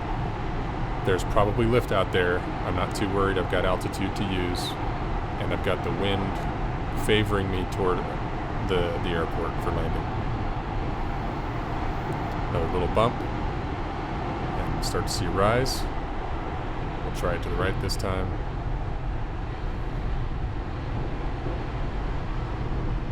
So the thermals are nice and close right here.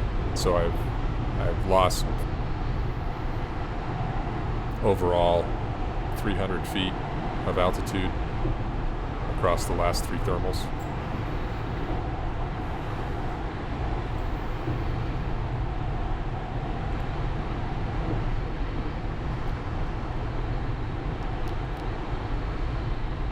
I'm also starting to pay attention to the cloud bases and their altitude. In Class E airspace, above 10,000 feet, MSL, your VFR cloud clearances state that you have to be 1,000 feet below the cloud base. And at our previous calculation, we were expecting the cloud bases to be about 18,100 feet, which means my functional ceiling will be 17,100 feet.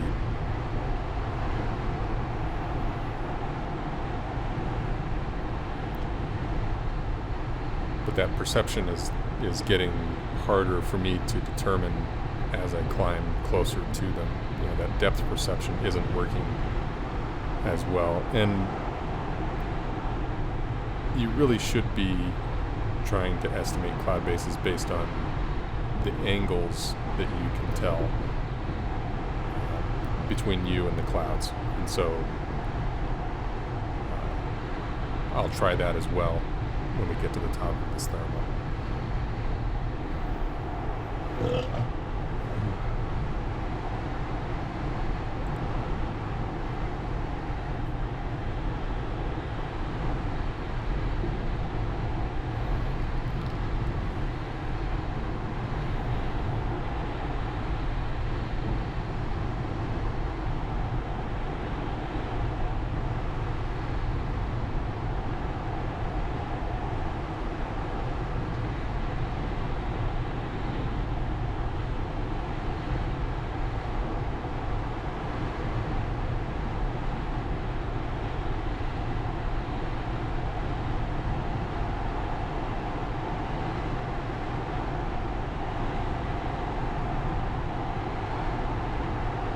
So initially I thought I might just need to leave the thermal because it wasn't performing well, and it turned out I just wasn't centered well.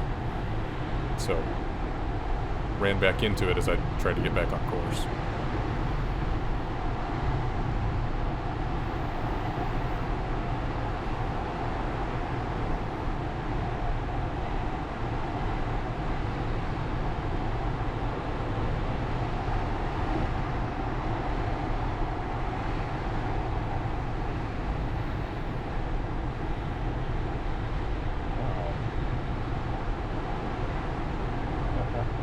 That's 8,000 feet, fellas. 8,000 AGL. Woo. So I'm pretty excited. For me, it's a new high water mark on my altitude at 16,000 feet.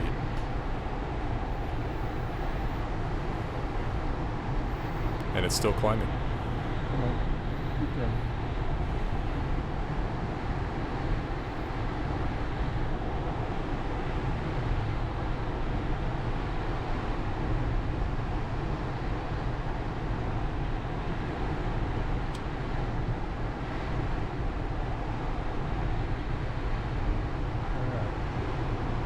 116 on the altimeter. Come on. You can do it.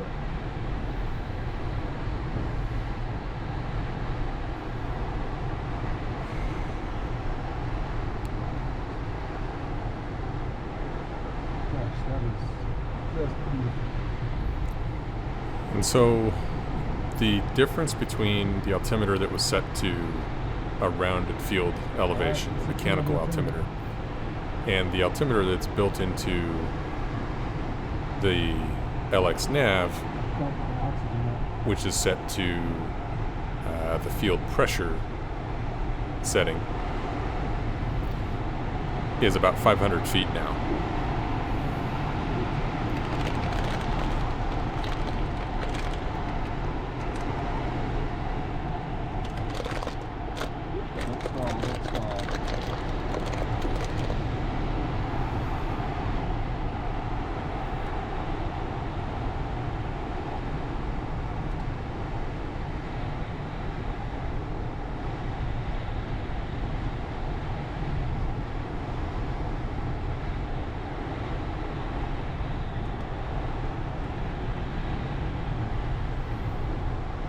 So paying attention to the angles between me and cloud bases at a distance, I can tell that I'm starting to get close to the limit of where I should be.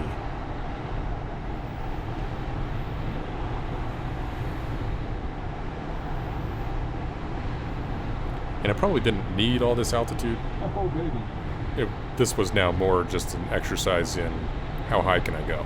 It's at 10,000 AGL.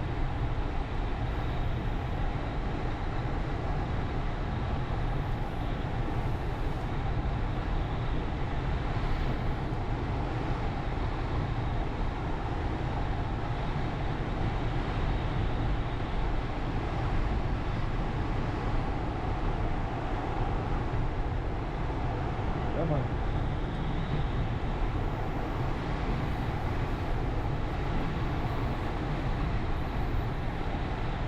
It's 10,000 AGL.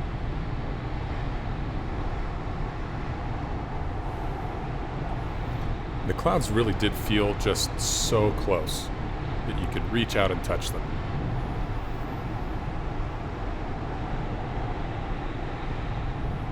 And seeing 17,000 on the altimeter there, even though it's off by a couple hundred feet, was really exciting to me. So it was one of the things that I think we topped it out. I just enjoyed out of this flight.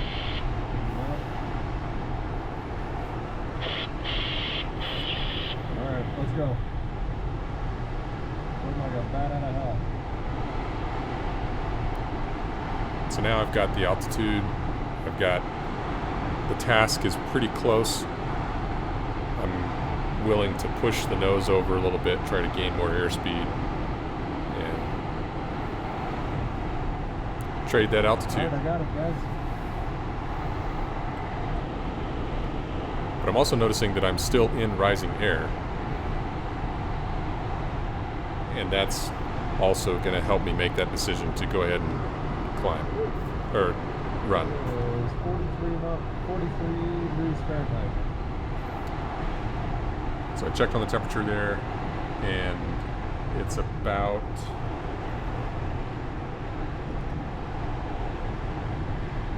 7 degrees Celsius there. So I was about 44 degrees Fahrenheit at 17,000 feet.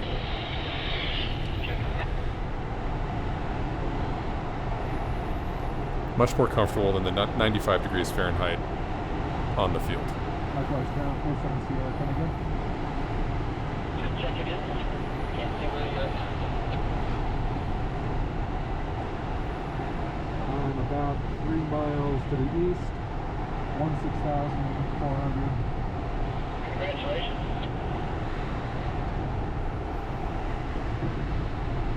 Thank you. And I conveyed 16,400 back to High Flight's ground because that's what I was reading off of the LX nav, which was set to field elevation, field pressure. Take that.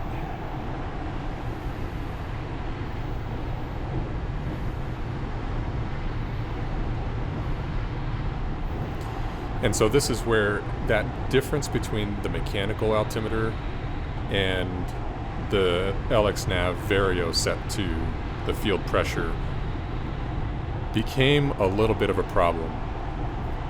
I was working right at the edge of what is legal, and having the accuracy was more important at this time than the ease of calculation that we're taught when we're learning to fly. We set the altimeter to 7,000 feet when we're learning to fly, and I remember Ralph Woodard saying that we really shouldn't be doing that because it creates a bad habit. And initially I was not in agreement with that statement. I want to point out here, I am now pushing for 60 miles an hour and I'm still in a climb, which is just cool. But also I'm recognizing that this could present a problem for me, because if I can't keep the glider from rising above that 1,000 feet below cloud level threshold, I'll be in violation. And I don't want to be in violation, one, but also there's video evidence of a violation, which I don't want running around. So I'm carefully paying attention. Oh, and GPS evidence, by the way, because my phone is recording GPS, and I want to upload this to WeGlide for the points and so on. So, you know, there's information out there that could be used against me if a problem occurred. And so I'm keeping that in mind as well. But back to the difference between the mechanical Vario and the LX-Nav set to the proper pressure. I think I'm going to start flying with the altimeter set to the field altimeter setting. Whatever the airport's reporting, I'll set it to that. And if I can't get the current pressure setting, I'll set it to the actual field elevation recorded on the charts, 6878.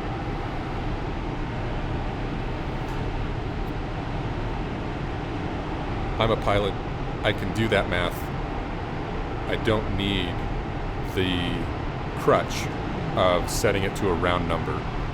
I don't know where that started. I really don't know why we do it. It does kind of set a bad habit.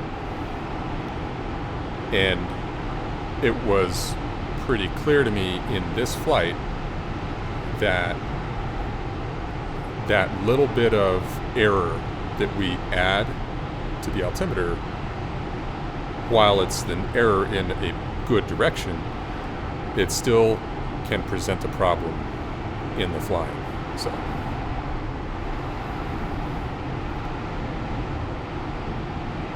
that's another key takeaway from this flight for myself, is I'm going to pay more attention to what is the actual altimeter setting and try to use that wherever possible. And the differences between the mechanical altimeter and the LX-Nav, the altitude function of the LX-Nav, I'm sure they will not always agree, even at the same altimeter setting. But at least I'll be in a better position to make decisions on keeping myself legal and safe.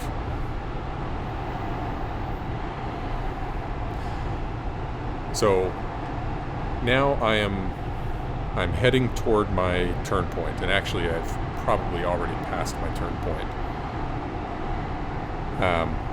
And now I'm deciding, well, I've got a lot of altitude. If I turn around now, if I make the turn around that turn point now and head back toward the airport, I'm going to get back with a lot of altitude left. And we're approaching the end of the day, and I'm now finding myself in a situation where I really wanted to get to Costco before they closed. This is a Sunday. They close early on a Sunday. And I needed to get to Costco. That was just one of the things I needed to do today. And So that's an artificial limit on my flying time here. And also, there are people on the ground waiting for me to get back, and I want to be respectful of their time. But also, when I do get back, we're going to look back at the sky and see that we left a lot of flying day on the table still, between the sunset time and the energy in the sky, and there was plenty of it. There was still energy on the table. That's not a bad place to be, because that energy surplus meant I had no trouble getting home. But having that artificial pressure, and it was artificial, having that pressure to get back at a reasonable time did influence the flying decisions.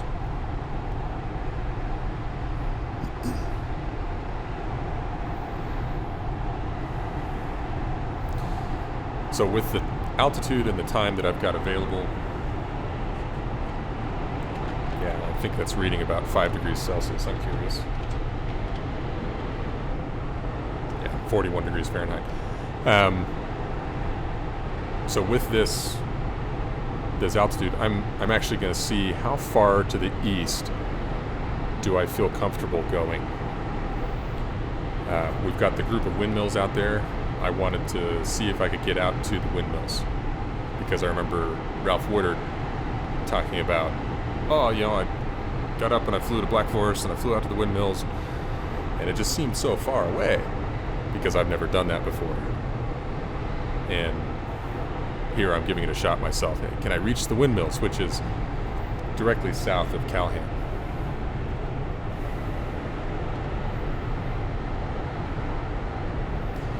And I'm going to get pretty close, but in looking at how much altitude I'm losing here, and that I'm not really finding new lift yet, although I'm sure it's out there somewhere, and not wanting to put myself in a position where I don't get back to the airport for some reason, I'm going to leave myself plenty of margin, and I'll turn around and head back toward the airport, use that tailwind to get me back. Ultimately, I'm going to get back with loads of extra altitude. So I could have stretched it a little bit further if I were prepared and allowed to do so.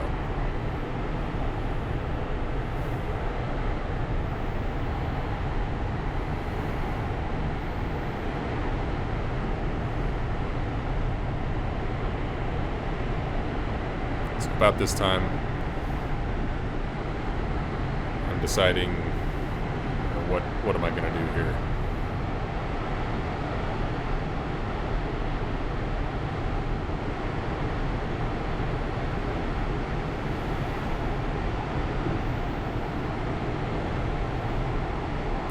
A note on the temperature at altitude. I took off wearing shorts, and the only reason I normally fly with long pants. The reason I didn't fly with long pants is the long pants I wanted to wear were dirty. I didn't want to wear dirty pants. So I wore a pair of shorts, and it was hot, so it wasn't really going to be an issue. So here I am turning back toward the airport, and as I get back pointed toward the airport, there's an initial moment of panic here. And that panic is, boy, this feels really far away. And am I really going to have the altitude I need to get back? And I think some of that is coming from the land out that I had last year, when I topped out a thermal and thought, well, I'm getting to the edge of my glide range back to the airport. I need to head back toward the airport to make sure I stay in glide range. And I turned around toward the airport, and my heart just sank. It was very apparent to me I was not going to make it back. The angle looked right from an altitude perspective, but the forward progress across the ground just meant that the angle got lower and lower and lower, and it didn't feel like I was getting any closer. And that was when I realized I had a problem. And so initially, when I turned back toward the airport here on this flight, I initially had a similar response in myself of, uh-oh, I may have overdone it. And so I'm taking advantage of the tailwind. I know I have a tailwind. I'm taking advantage of the tailwind, and I'm shooting for a min-sync airspeed.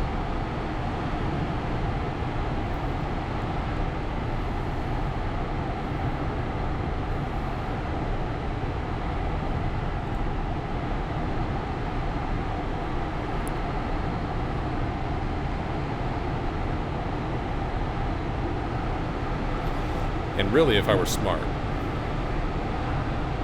I would have gone for a best glide airspeed, which is about 48 miles per hour in the 126. The difference is at min-sync, the glide ratio is 20.8, 21 for all intents and purposes, 21 to 1. At best glide, though, which is a little bit faster airspeed, that glide ratio is 23 to 1. So I will actually get a better glide. And then you add on top of it the tailwind. So here's an error that I was making.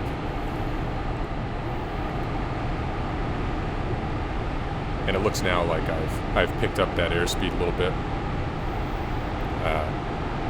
Can't quite see the gauge here, but it looks like it's about 50.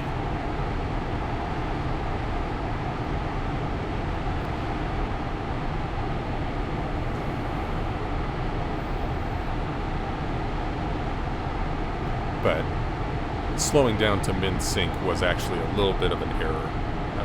I shouldn't have spent any time at min-sync here. I'm on this final glide. I really need to try to get the best glide out of it that I can, and even taking advantage of the tailwind, that best glide speed is what I should have been shooting for.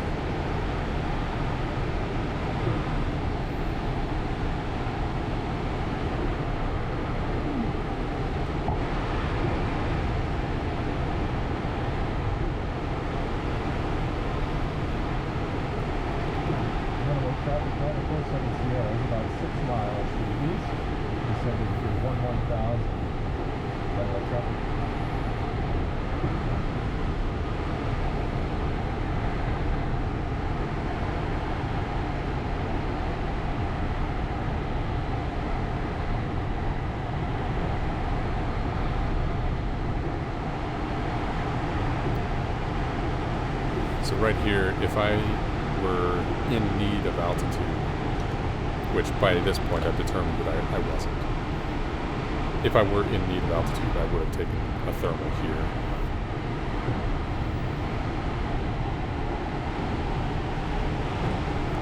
But being in this rising air meant I could push the nose forward a little bit further and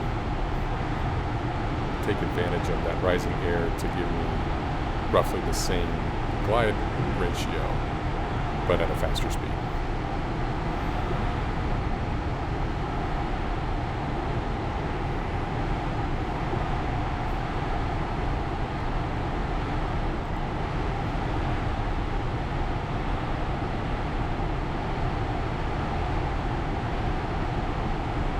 And at 4 knots on a thermal, I could have sustained an airspeed of 90 miles per hour and maintained my best glide ratio.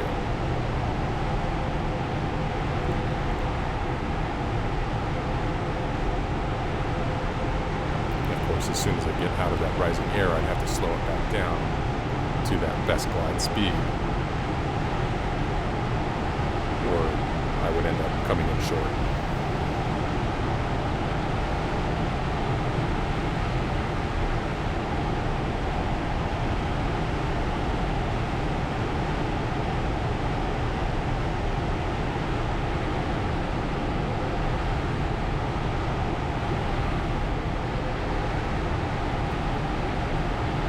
So out of the right windscreen now, the lower right corner, you can see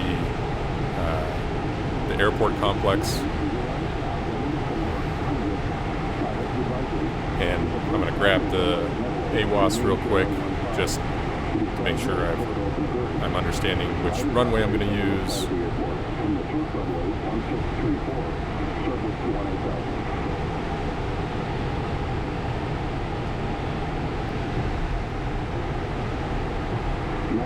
Airport, automated weather activation 22160 weather, wind 360 at 7, visibility 1012,000, scattered temperature 36 Celsius,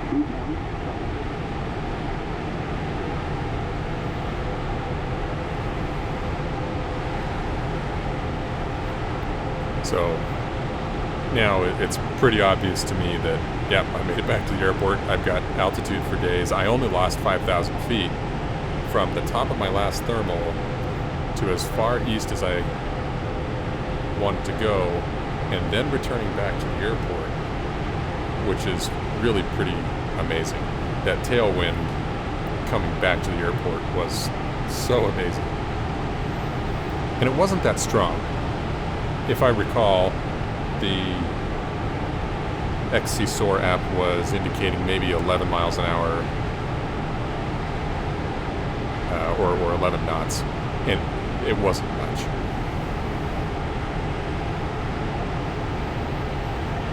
But now I'm over the airfield at 11,000 feet. I've got more altitude to use, and so I'm just gonna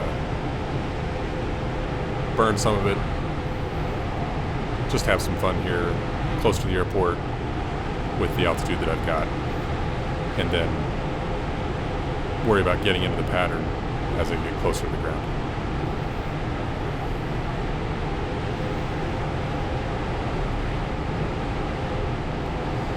And you'll notice I'm also hitting areas where there's probably some thermals, and I'm cruising 60 miles an hour now.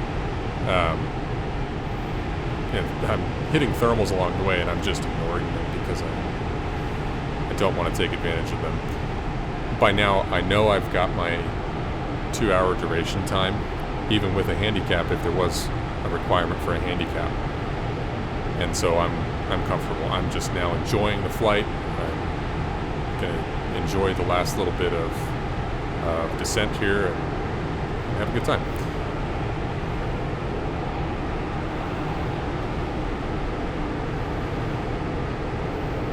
And I'll actually, right here, because it's something I want to do, is let my wife know when I'm going to fly over the house.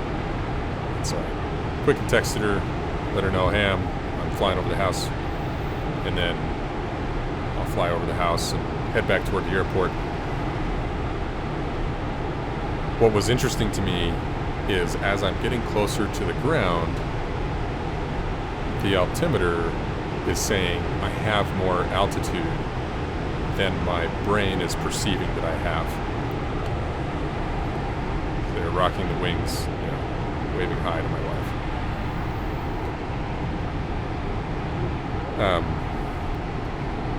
But yeah, even though all of our training flights really release at 3,000 AGL, and then we do all of our training activities, and then we come back to the airport, I know what 1,000 feet over the ground looks like.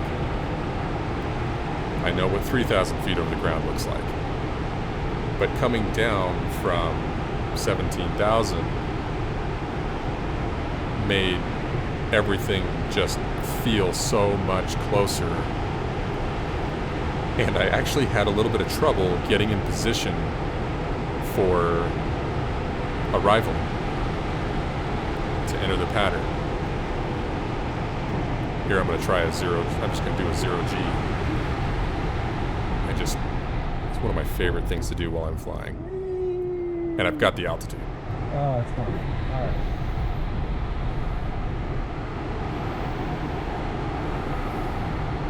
I just love how quiet it gets. It really is so cool. And you can't stall in a parabola, so. All right, so here I'm like, all right, I got to get lined up. You know, I'm going to go ahead and burn some altitude here, do my pre-landing checklist. Checklist. Undercarriage is down. Well, wind speed, we're going for 15 miles per hour plus half the wind. We'll check the wind. 7 miles an hour. So we'll go for 53. Trim is set. Air brakes checked, closed. And now so we can land. And I've still got 2,300 feet to go.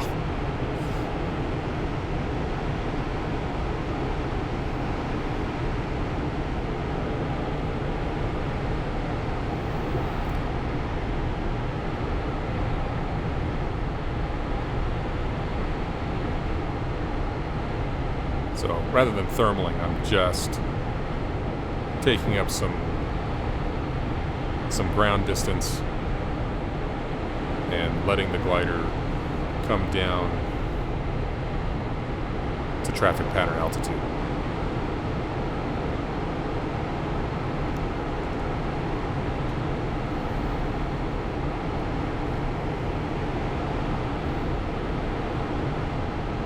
Still got 2,000 feet. Damn it.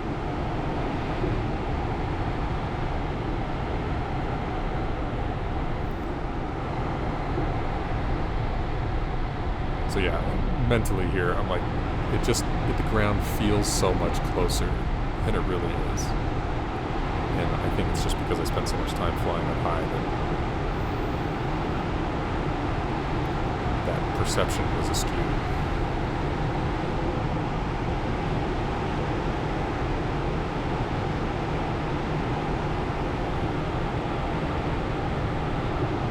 Still got almost 1,000 feet before I should be entering the pattern.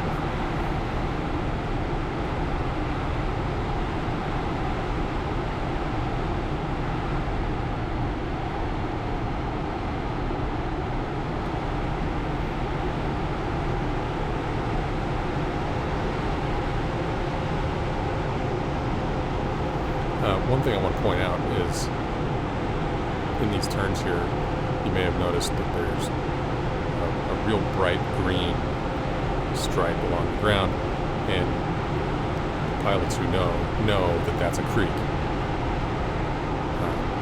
right there. So there's water there, there's a creek, and here there's maybe some marsh. Basically, you don't want to land there. And if you were to land near these creeks, you certainly wouldn't want to go across them because there's going to be a dip, and that could result in damage or injury. So you would, if you're going to be anywhere close to it, at least want to land parallel to those areas.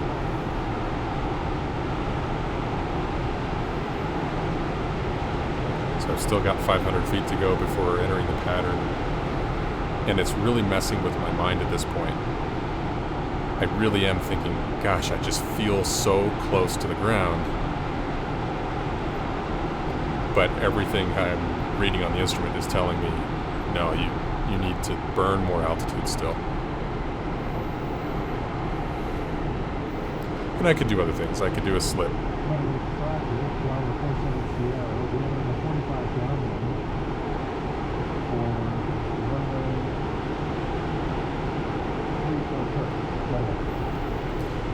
I could do things like an aggressive slip using the air brakes.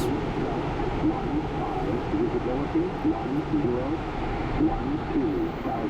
scattered temperature 3.5 Celsius 2.6 altimeter 3024 remote density altitude 10,000 300 lightning distance south. Pilot's advisory. The preferred runway is Meadow Lake, remains runway 15. It is downhill toward open prairie. Gliders operate on the west side of the airport from the turf runway 1634, surface to 18,000. Okay. And I'm just going to catch the wind real quick. Meadow Lake Airport. Automated weather observation 2226 Zulu. Weather wind 020 at 8 gust 15 visibility 1012,000 scattered temperature 35 Celsius 2.6 altimeter 3. So the wind is 020 at 8, gusting 15. Landing runway 34 turf, which has a magnetic heading of 333. That leaves me with a roughly 5-knot headwind and a roughly 6-knot crosswind from the right. And with a gust factor taking that up to 10 knots on the nose and 11 knots from the right in a gust. So I did confirm that runway 34 is where I want to be. Get lined up on final here, and my goal now is to land in a spot that will let me roll as close to the parking area as possible without running through the parking area.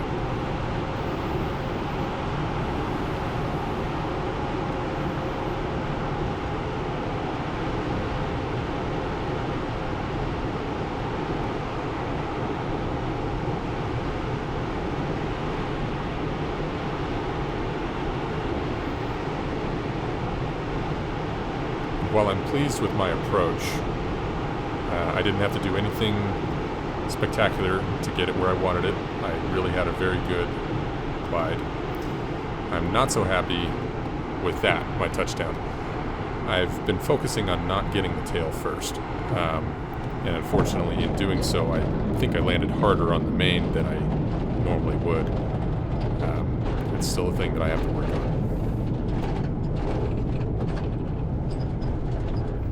So if you made it this far, thanks for watching, and thanks for coming along with me while I kind of digest my last flight here. I'm super excited that I got this 2-hour flight in for the Bronze Badge. I've been working on that for a while, and it was just a great flying day. I hope to see you at the airfield soon to cheer you on for your achievements.